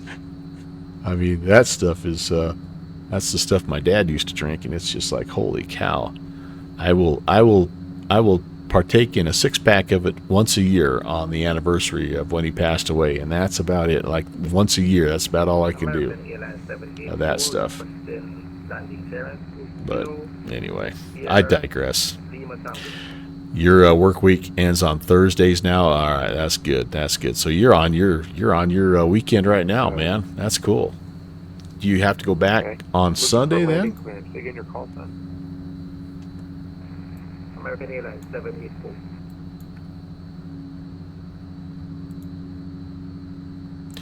Okay, guys. I have an ATIS here into Toronto. It's information Romeo.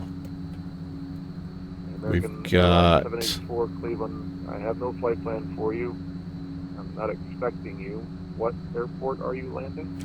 winds are 330 at 14. Good visibility. There's a few at 4,500. It's broken at 8,500. Negative 10 out. I'm only about 1,000 miles away. Change to advisory frequency. ILS runway 06 right is what they want, and that's kind of what I am planning. So 8,000. Radar vectors ILS 2 left. taxi. There's some de-icing procedures in place there as well. So part of that, I guess. There's a little bit. Okay, never mind. I missed this part here. There's some dry snow on top, compacted snow. The couple runways are 100% wet. So,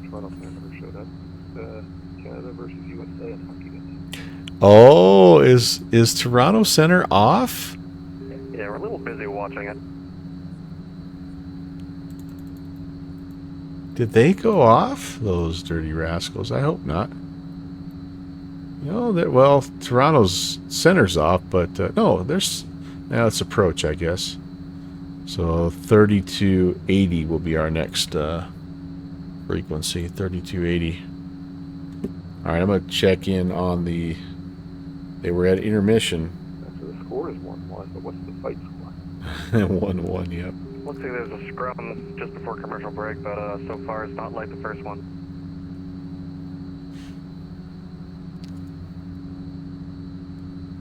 He does the heavy haul, and you go see him before he goes away again. Gotcha. Left 300 Delta 1031. I'm starting to get the yawns myself here. It's only 7:30 my time, but man, I tell you what. Toronto Center, like I said, not here. They're watching hockey. ATC services are terminated. Frequency change approved. End of the week. Approach. They are online in about 75. I kind of get that way. All right, let's do this. For approach. Thanks for help tonight. Need to give you some outside views of this beautiful plane. And W313 flight 803. With you at 29,000. I bet you are, Booze. If you weren't, before you tuned in, my dulcet tones will get you that way, buddy. 030 for 813. Yep, I did. Flight 030 for 813 flight 030 descent and maintain 5 now. and 5,000 for 813. The Delta 5047 calling in early. That's right. Send it via the boss. Okay, guys. So after this, Ready to descend via the bone. To arrival. Detroit Metro altimeter 30. we're going to go basically 311.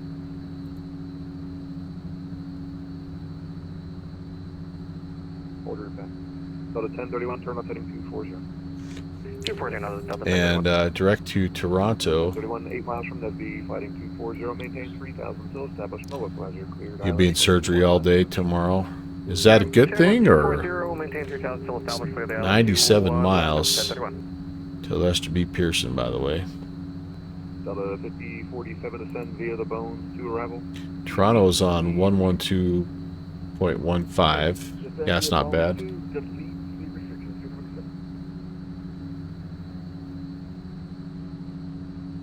That'll give us a DME. Time goes fast. Yeah, I always wondered about that. Hopefully it'll be routine yet busy, right? Oh. Yeah, we're picking that up. That's cool. And well, now 2-1 US, if anyone's wondering. 2-1 US. Atta-way, boys. Atta-way, boys. Actually, I think what I'm going to do is this, you guys. No, I'm going to track direct. I'm going to track direct to the field. And then I'm going to let them vector me in here. Hopefully they'll turn me out to Lazard or just give me vectors. 3,000 for 813. It's maybe a little early to go direct Toronto, but if I can get it, yeah, why not? Let's just do it. Direct Toronto. 311 is what we need. All right. And we'll just count it down the last 100 miles. Oh, you got a new HOTAS ordered. Oh, baby. On the de-icing pad here in Pittsburgh with information. The Xbox controller. Yeah, I can't even imagine trying to do that. I mean, it's a good... I mean, we all had our start, right? Like, I remember I did most of my flying with the keyboard and mouse when I first started. You know, you do what you got to do, right? But, man, as soon as I started getting some equipment, man, it just made everything so much more fun. Delta 411. Cleveland Center, okay.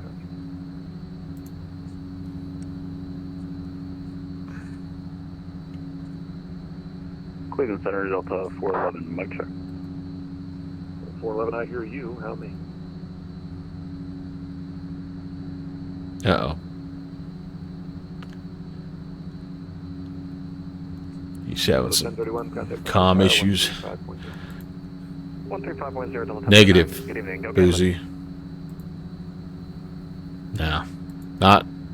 I'm not going to get anything. Sorry about that. Anything else? Wrong channel. But Delta 411, we are ready for that. Yeah, I'm not going to get anything else. Any builds. 411, Cleveland, how copy? I hear you. 5x5 Delta 411. Delta 411, runway 28 center, full length. I am holding out for things like the Just Flight A300.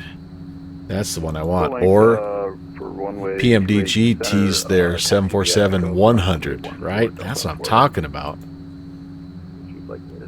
I would love Bluebird to stop making YouTube videos and finish their 7.5, but Fly Mavic, hello.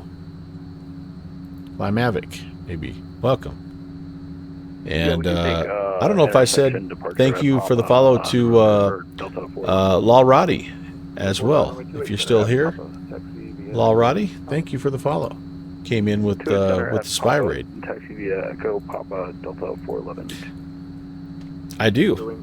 Turn left heading 31. I do. Left heading 310 for 0 wings 813. You can fly. Possible face can fly the CJ4 and the stock Boeing, but you need a separate throttle control. Yeah. It's the more complicated the aircraft, right? The tougher it is to do it just with an Xbox controller. But what a cool thing that, I mean, like, people hate that, right? People are up in arms about that. But I'm thinking, what a cool thing that they've allowed some younger people to get interested in flight sim. Yeah. FMC was the hardest, yeah. Yeah. Oh, Boozy's got something he's sharing with us. Boozy, if you're early access to the... Yeah, I saw that. Like stop posting Instagram crap. I saw that. Yeah, like, freaking, like, let's get the plane done, dude. Like, I've seen more YouTube videos and pictures on Instagram, and like, let's go already. Like, we get it. We're hyped. Like, let's do it, Bluebird. Turn left heading 240. Maintain 3000. I think on Conti's channel they were saying, they were calling Bluebird their favorite content creator. Because that's all they do is put out YouTube videos. That's going to be an awesome airplane if it ever gets done. Geez, maybe it'll be done in time for my grandson to enjoy it. I don't know. Because I'm such an expert developer, I'd have had that thing done months ago, right? How far am I? Not too far. Probably, I would say 20 minutes or so, maybe a little bit more, 30 minutes. We're 100 miles, so, and then we got to fly the approach.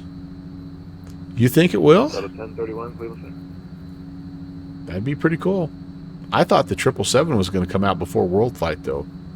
Back a little while ago, and it didn't. 2 years ago, I guess. That'd be awesome. But yeah, that's what we're going to be doing here. So, all right, you heard it here first. Breaking news: Boozy Sheep predicting it. The Bluebird Sim 757 will be released before Flight Sim Expo. Blue 8545 Cleveland Center. We are radar contact 45 southeast of Buffalo. Fly heading. All right, I do not have any kind of arrival that I'm going to fly into this place. So I'm currently just flying direct to the field.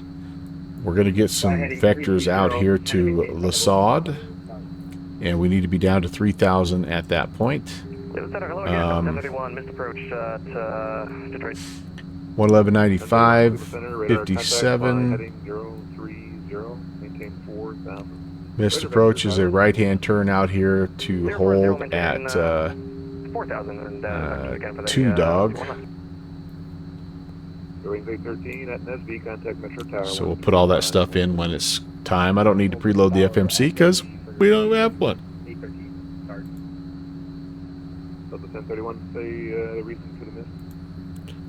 You think it's going to come out before, and they bring out a bunch about their 7.6 at the expo? Yeah, that'd be all right too. I tell you what, with every one of these planes that gets released, I move one step farther away from X-Plane 12. I really do. That's the sad truth.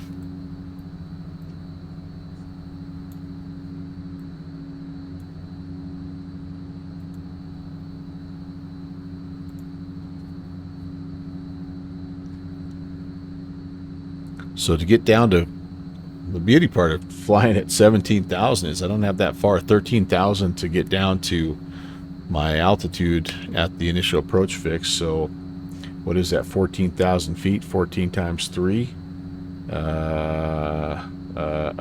42, right? 42 miles, 50-ish miles out, I can start down.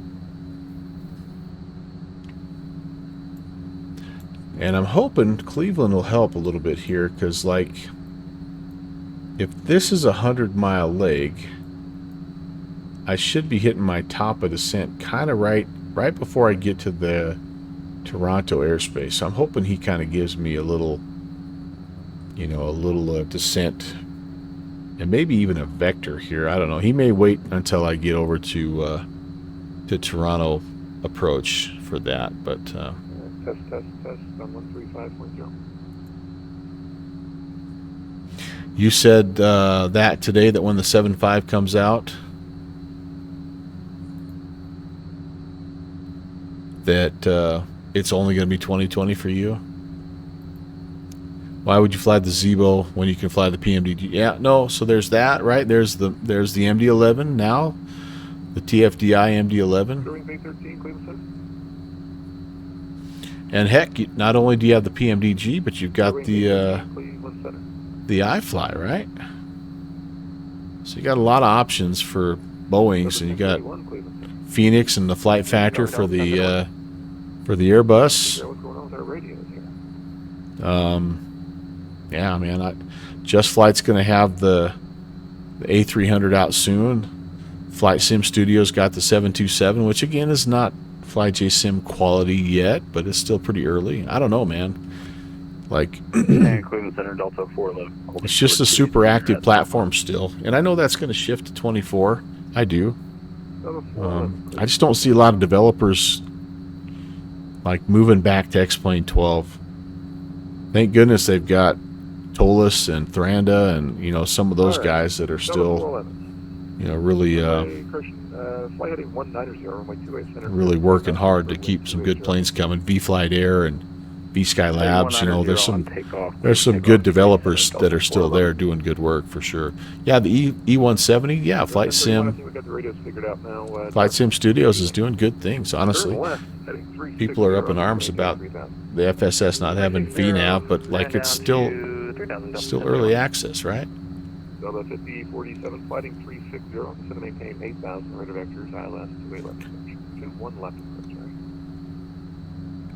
Turn 360 down to 8,000, Delta 5047. So when I get to 50, if I've not been given any kind of a descent, And Center, my apologies. I Delta think I'm gonna 411, you said that heading was 190. request lower here.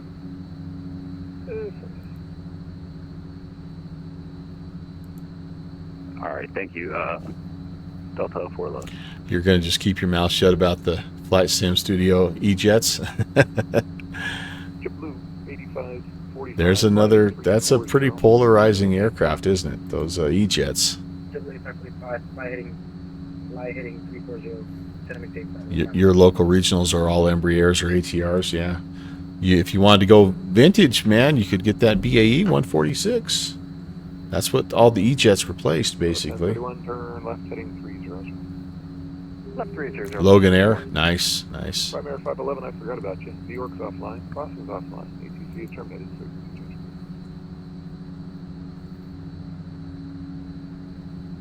Primary 511 copies, please. Boozy, would you call the Flight Sim Studios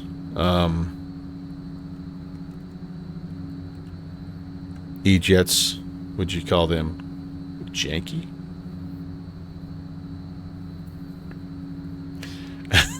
Longest early out.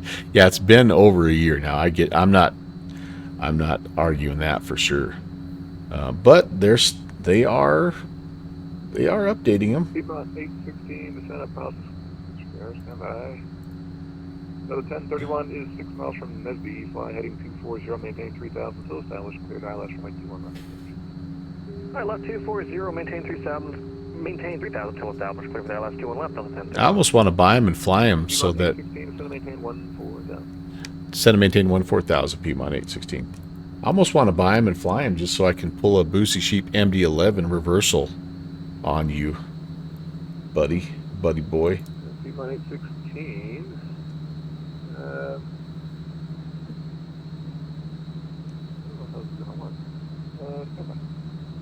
Actually, are you direct Toronto Pearson Airport now? Currently direct the airport, and yeah, we're a non-RNAV, so we're hoping for some vectors from approach control. Oh, you already have it? Oh, I know. Sure, So they'll give you vectors, but I'm not sure how you're navigating direct to the airport. I'm picking up the Toronto VOR at about 57 miles out right now, or I'm tracking some VOR near the Toronto Pearson Airport anyway. Okay, beautiful. Piedmont 816, fighting 270, enjoying the Toronto 160 radial inbound. All right, turning 270, and we'll join the Toronto 160 radial inbound, Piedmont 816. JetBlue 8545, All fighting. right. Fighting 050, JetBlue back with 160 Delta 1031 at Nesby, contact Metro Tower 135.0. inbound. Alright, Nesby will contact Tower, Delta 1031, good night. Delta 80, correction, Delta 50, 47, turn right heading 030, descend and maintain. Whoa, what the? 030, down the beat out. Oh, duh. 160 inbound. I'm an idiot. Standby. I've never been good at math.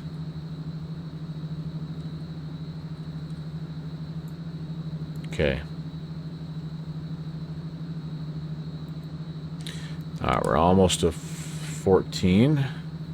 I'm getting a little quick, but that's okay. 210 knots, baby. Not worried about breaking the speed limit here, that's for sure. I think I'm just going to do it just for the point of it, Boozy. I want to be able to come back and say, oh, I just flew that thing from London City. 16, contact Toronto, approach 13. Actually, let me double check. Bye-bye.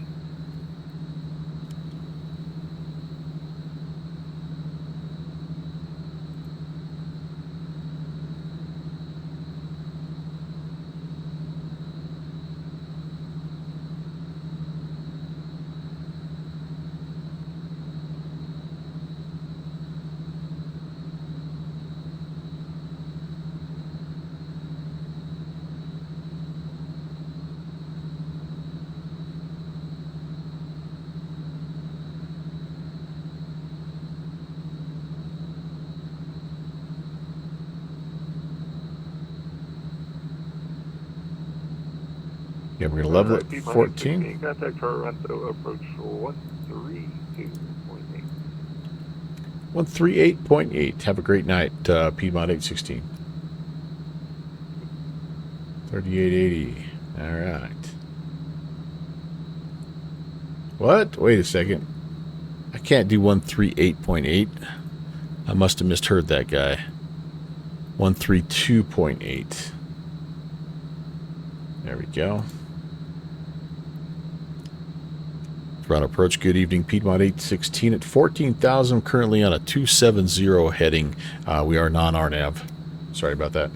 Piedmont 816, good in Toronto arrivals, good day. Runway 06 right, altimeter 3019. Romeo is current, maintain present heading, intercept the Yankee Zulu 160 radio, cross 30 DME at 8,000. Alright, to maintain present heading, we'll intercept the radial and 30 DME at 6,000, Piedmont 816. Alright, YYZ, let me just make sure I have this. 12, okay, I gotta go to, I'm in heading mode, I gotta go to YYZ, which is 1215, which is what I have. 816, my mistake, 9,000 at 30 DME. Alright, 9,000 at 30, Piedmont 816.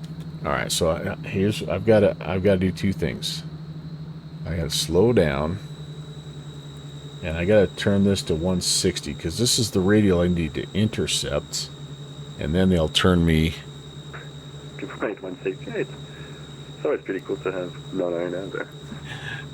Well, hopefully I can do it correctly, but it's a lot of fun, Piedmont 816. I appreciate you working us in. No trouble. All right, so the 160 outbound. I see you're in a Fokker F27. Great choice. The Fokker F28 by Just Flight's one of my favorites to do non-RNAV with. Yeah, it looks pretty amazing.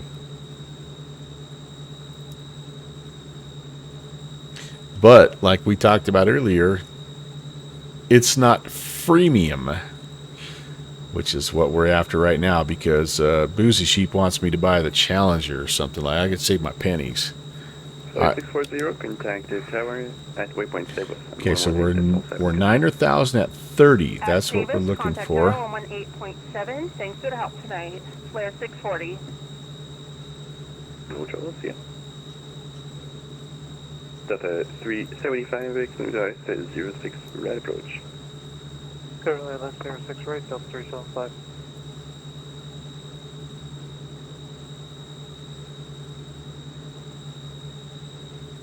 All right.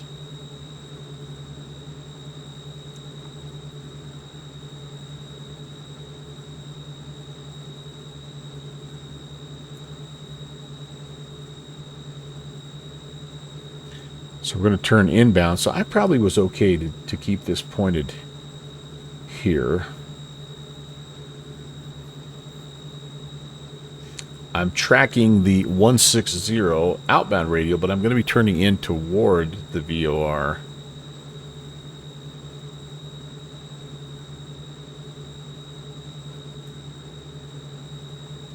Okay. So we're coming up on it here, boys, and then we're going to be down to 9,000. I think we're going to be okay. I think we're going to be pretty close. We've got 15 miles to lose 3,000 feet. 3 times 3 is 9. If I buy the FSS and not the Charlie, you're going to be mad. I can't afford either right now, so don't worry about it. And neither one's going to happen.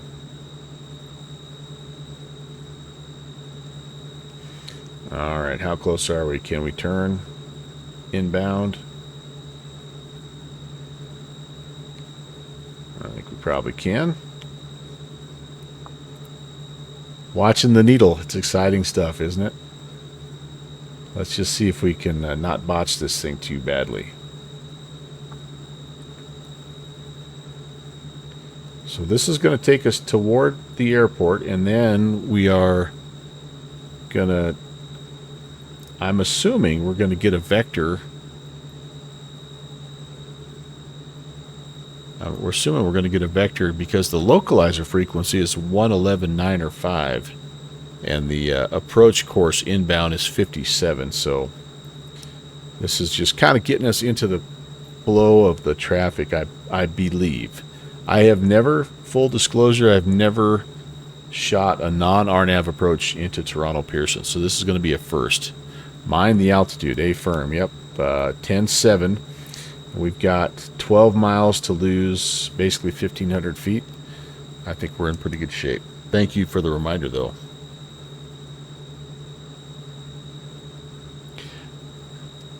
And Boozy?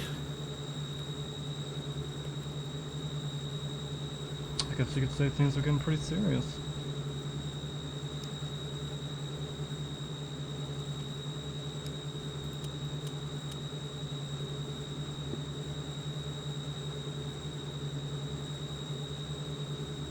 Romeo, I do have Romeo, and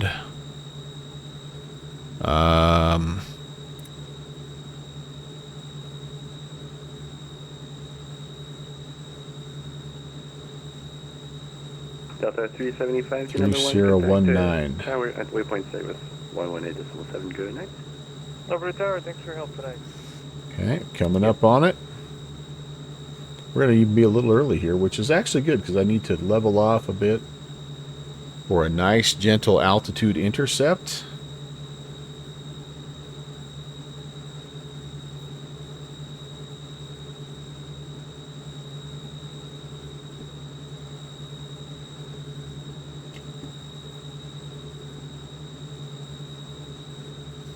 Tower's on 1870. We'll keep that in mind here. You're way too used to flying glass cockpits. This is good stuff. This is good stuff.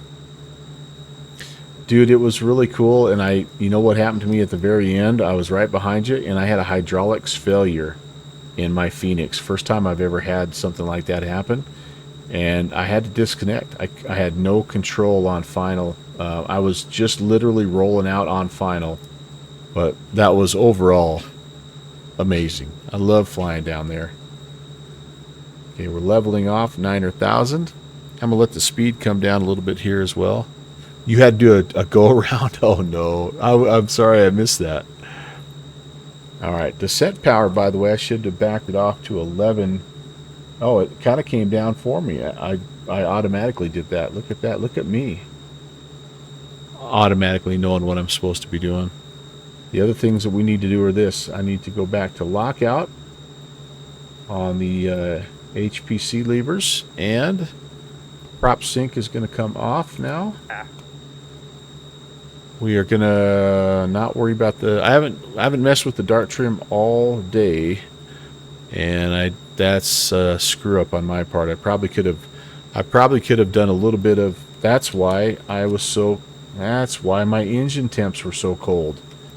Because I didn't Yeah. All right. I'm not going to fiddle with it too much because I don't want to screw anything up here, but let me increase that. And yeah, see, that was the misstep right there. The datum down there, I needed to be tweaking that on the way down, but I don't want to mess too much with it right now because it's kind of like, it's sort of like mixture, not really, but if you pull back too far, you'll kill the engines. So, all right, there's 150. I don't need to be going too slow here. I've got landing and taxi lights on, and what is my rad alt need to be? And where do I set that? I'm trying to remember. Right here. What is the rad alt for this particular approach? 200. Okay.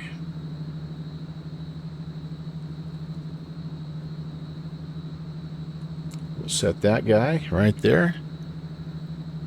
Hey, Kellen. I'm flying the Benoit Girant BGT Fokker F27 Friendship. Little twin turbo prop, freeware out on the TO. Welcome in, first time chatter. Good to meet you. For those of you, by the way, coming in from the 757 Spy channel, my name is Brant. Very nice to meet you. Welcome to the Melvin Leroy channel. I've named the channel after my grandfather. He was the one that got me into aviation, or at least this far. Possible farce. Thanks for the follow. It's been fun chatting with you, man. Thanks for coming in.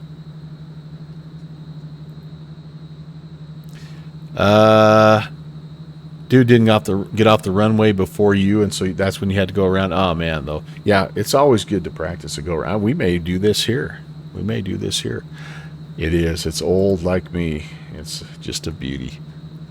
Also like me.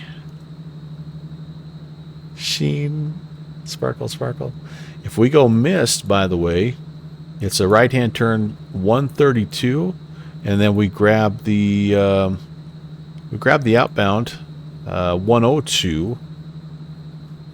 It's the 1195, so it's the same localizer frequency. We just grab the outbound to the Two Dog intersection, which is,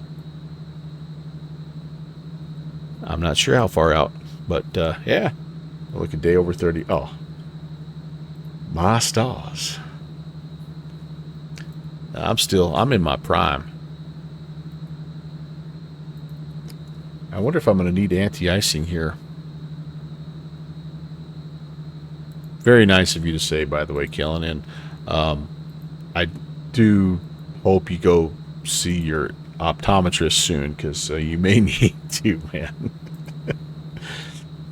Actually, it's just, I tell everybody it's just because I act really immature. So that's why people think I'm younger than I am. Okay, 20 miles out and still doing good. Still doing good. I don't know when he's going to turn me, but I'm thinking pretty soon.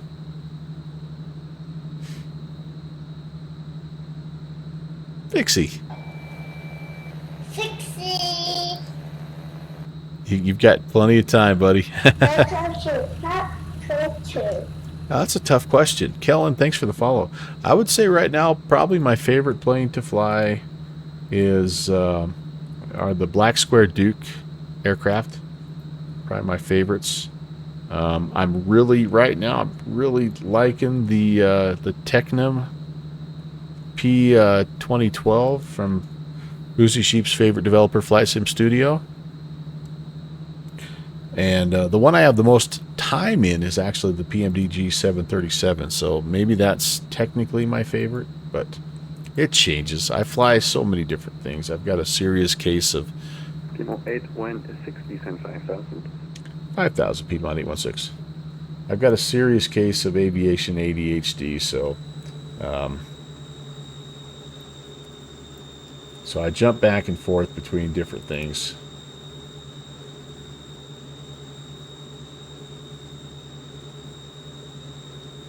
How about you? What's your favorite bird to fly?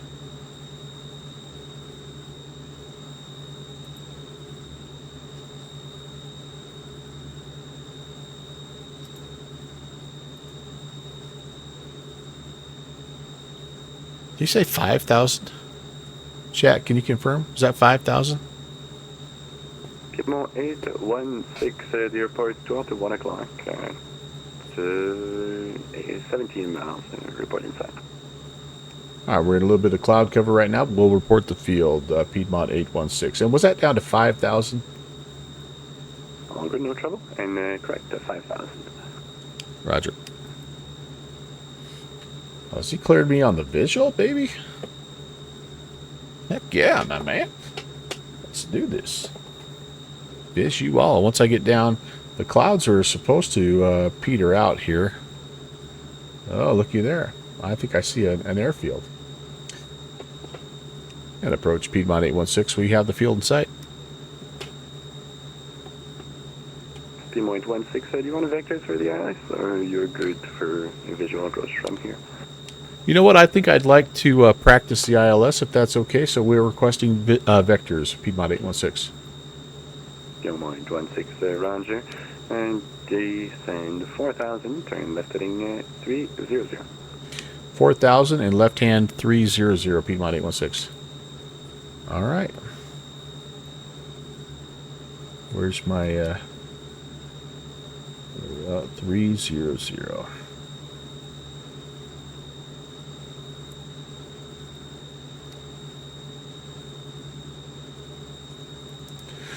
All right, and then just all I have to do is switch over now, 111.95.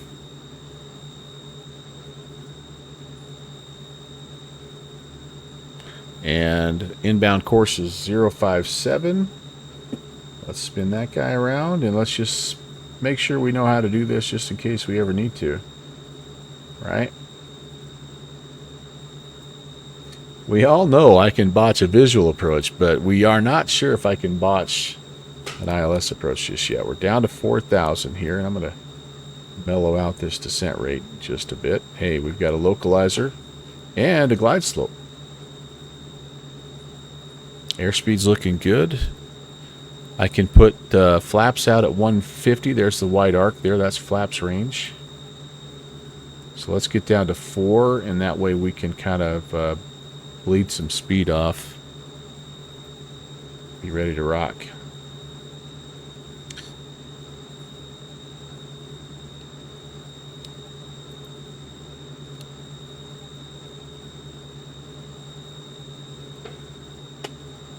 I'm going to try to do something here too that's maybe going to bite me in the butt. I'm going to try to put the tower frequency on COM 2. And then I'm going to try to use my radio 1-2 button to... oh no, that changes my... That's my navigation. I'm not going to do that. Never mind. Forget I said that. Oh, altitude hold. I missed it. Just a bit.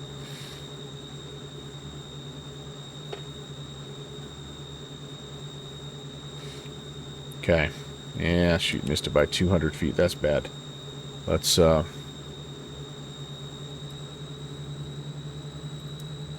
see if we can get back up. Get a little closer here. I don't want to be 140. I do want to stay in flaps range, though, if I could. Okay, there's 4,000 right there. Okay, beautiful. Beautiful. All right, and I will... Yep, it's VOR approach is what I'm going to arm here in just a moment. But I'm going to get a little bit of a turn, a little bit of a right turn to intercept this guy. And maybe even another 1,000-foot descent here. 3,000 is the altitude I'm expecting at my initial fix there at La Sade. You're only 14, but planning to go to... 160, descend 3,000. Down 3,000, Piedmont 816. You're only 14, but getting ready to go to flight, or planning to go to flight school. That's awesome, man. That is so awesome. the world needs young aviators, so I wish you well on that. I think that's really cool. If I had it to do over again when I was younger, would I maybe have done that? Yeah, maybe. It's a long story with me and my grandpa. I was headed in that direction, and yeah, I'll tell you about it some other time.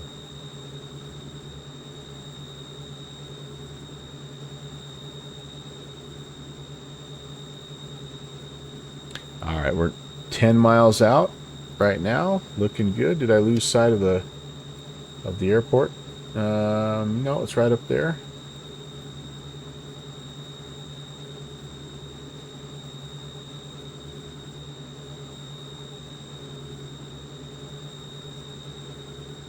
There's 3.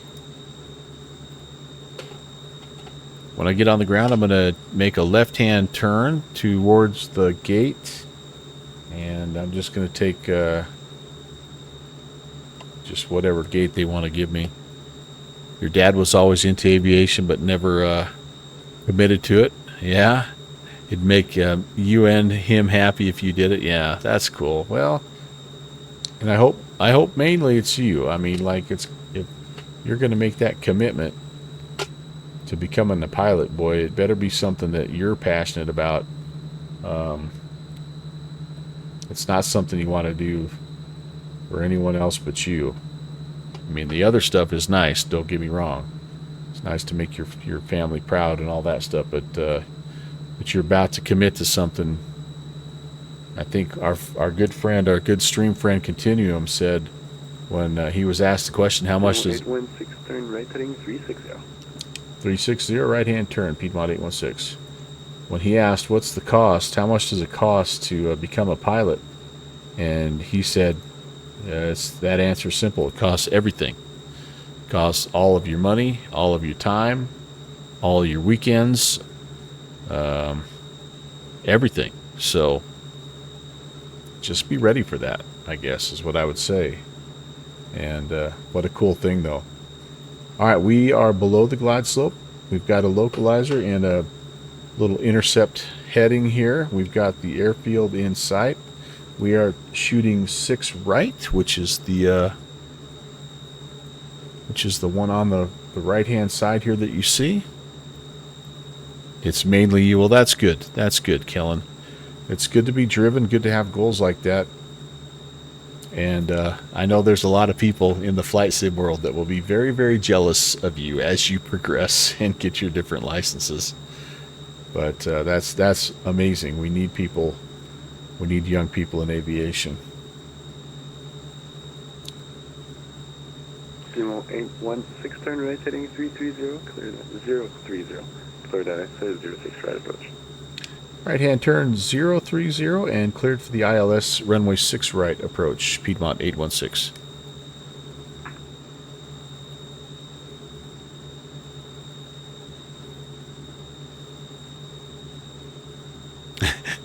Go for it. You're in your mid-30s and you spend just most of the time yelling at computers. One of your friends worked in ATC and you just love flying. Yeah. I've tried. I've got a son that's just in his early 20s, and I've tried to encourage him because he's kind of looking for something, you know.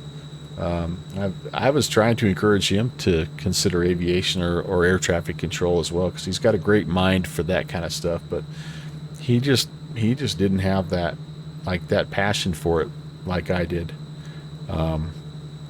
I tried to get him to get into X-Plane, you know, when he was in high school, and he was like, oh, it's interesting, Dad, but I would explain VOR navigation to him and just all that stuff, and he just never took a liking to it. So now he's found kind of something else he's working towards, and good for him.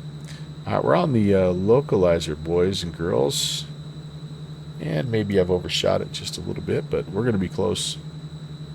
And there's the glide slope as well. Heck yeah, we're heading down the hill, so let's bring some power back so I can get some flaps out. Snowy up here, Toronto way. Overall, though, I tell you what, the weather's not bad. Your old man drives trucks, and you're amazed he didn't get into that earlier. Yeah, That's a hard job, man. Lot of hours, a lot of time away from your family, and it's pretty hard on the body too. So kudos, hats off to him for doing that. I might be really struggling to get flaps. 16, contact tower 1870. Have a good night. 1870 Piedmont 816. You have a good night as well. Thanks for the help. Yeah, thanks for the traffic. See ya. 1870. Right. Good thing we have a long runway. And tower, hello. Piedmont 816, ILS 6 right. Piedmont 816 on tower, good evening. Wind is 330 at 14. Clear to land, runway 06 right. Clear to land 06 right, Piedmont 816. Okay, I'm gonna flare just a bit. We're getting below the glide slope anyway, and we need to reduce our speed. There we go. There comes the glide. Speed's coming down nicely. Ready to go gear. Lights are on. Speed's coming down again very nicely.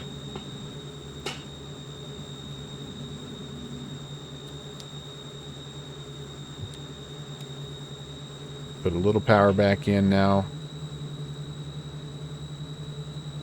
I'm going to ref it out right about 110. It's a little bit less than that, but that'll be kind of what I'm looking for, because that's what I've got the speed bug set to. Not because that's the actual speed, I'm just being lazy. We got a nice long, I mean, heck, this is a 3-mile long runway almost. 2-mile long anyway, 10,000 footer. And we want to roll it down there a ways too, guys. We, you know, about halfway at least, so we can make a nice short taxi. One of the things I like about this plane, and I may not show it, but it really hand flies beautifully. It's really stable, very gentle. A lot of fun to fly.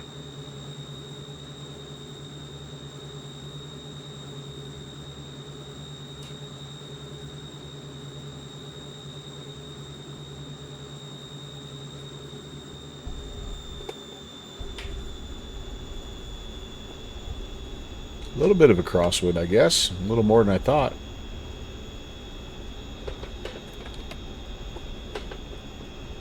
Gonna miss that high speed. Might get this next... Well, it's not a high speed, but I'll get this next turn off. Oh, it is high speed. Awesome. And welcome to Toronto. That wasn't too bad. Yeah, not too bad. I was a little I think I was a little crooked when I hit the runway. I must have been compensating a little bit more for the crab than I thought, but overall not bad, not bad. Okay, we're gonna hang here and report in, and it'll give me a chance to pull up the gate chart here. Sometimes they'll send you to a specific gate. And tower Piedmont 816 is clear, 6 right. Piedmont 816 cross runway 06 left. Do you have preferred parking? Nah, just straight in for tonight is fine. Piedmont 816. Piedmont 816 roger, taxi to parking via Delta 3, Delta Quebec. Apron is your discretion. Alright, we're going to cross 6 left on here at Delta 3, and then Delta Quebec to the apron, Piedmont 816.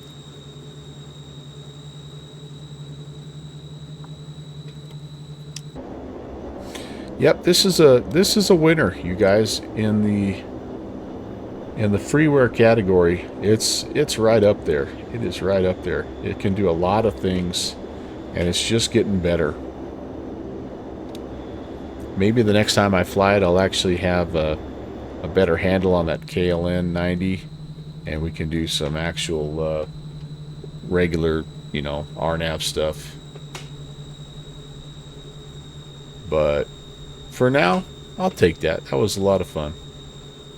A lot of fun. Tower, channel 46, holding short. I'm just going to go straight in here and call it good. Oh, Tower, what's... Canada 46, no further TC online at this Tower's time. wanting me to... Can switch to Unicom 1228, wind 330 at 14, clear for takeoff, runway 33 left. One airborne, go over to Unicom and clear for He's asking takeoff. about the airplane. Left at channel 46. This is a heavy gate. We're going to take this bad boy right into the old heavy. That way we can have passengers exiting both of these. All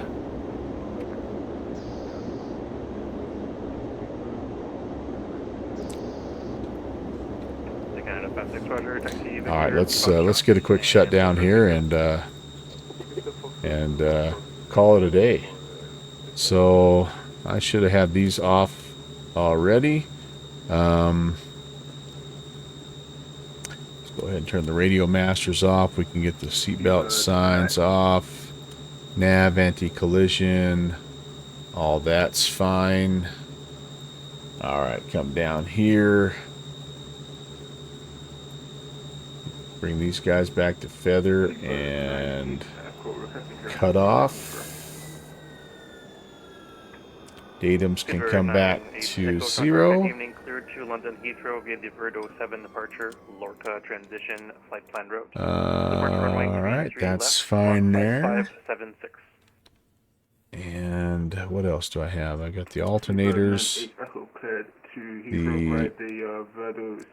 inverters, the gens, and the battery. There we go. There we go. Hang on for 1 second. Tower's asking me a question.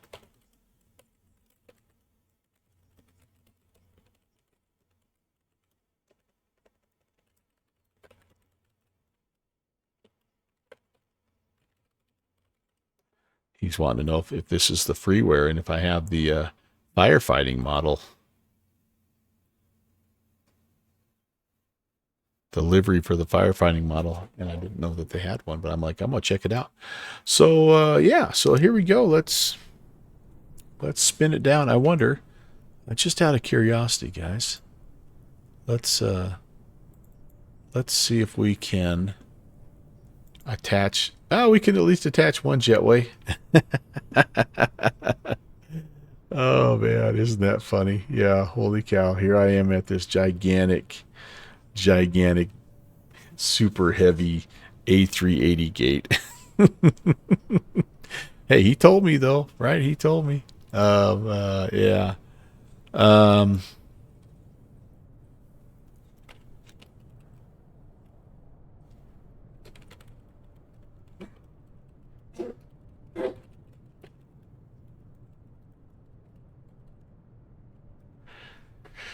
Okay, let's see. I need to wrap this party up, you guys. This has been a lot of fun, but I better get myself heading towards vector towards the Bravo Echo Delta NDB, if you know what I mean. Yep, really good fun again tonight. Thank you so very, very much for coming by, everybody. It was wonderful hanging out with you on this little Philly to Toronto hop. This is Toronto Thursday, by the way. If you're ever looking for a place to fly, you kind of could hear the ATC is great. They're willing to work with you, even if you're flying some old, even if you're an old guy flying an old airplane, they'll get you in there. So, yeah, it's a good place to fly on Thursdays, and we haven't been up here for a while, so I'm happy we were able to do that.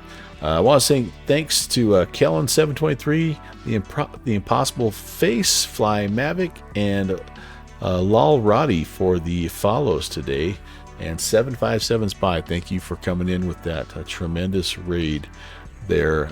We don't get over 100 viewers on this channel very often, so I appreciate the little spike there, and hopefully everybody enjoyed what they saw. But we are off tomorrow. We'll probably be doing some flying, just not on stream, but we're back Saturday. Frankfurt Real Ops, we're going to give it a try. It's the first time ever that we've tried it. I'm going to do it in the BAE 146, and we're going to go from London City into Frankfurt, and then Frankfurt down to Munich. That's the plan anyway. We'll see how that goes.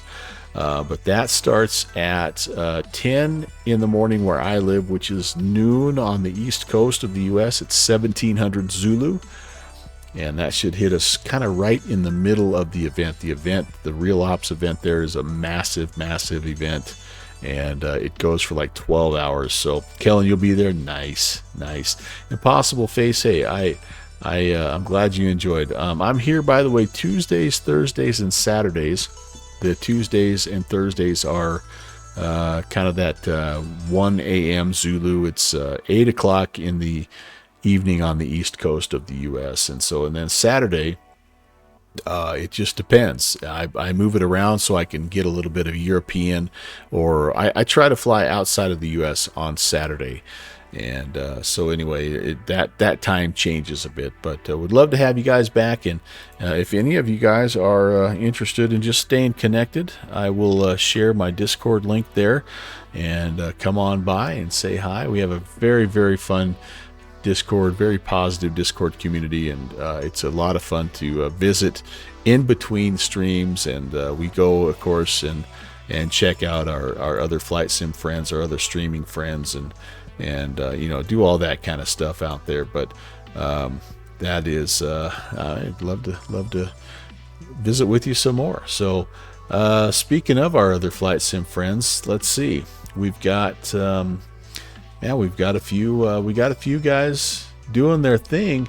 Hey, I tell you what, we were talking about my favorite airplane currently right now, and it's that Beach Duke, and I think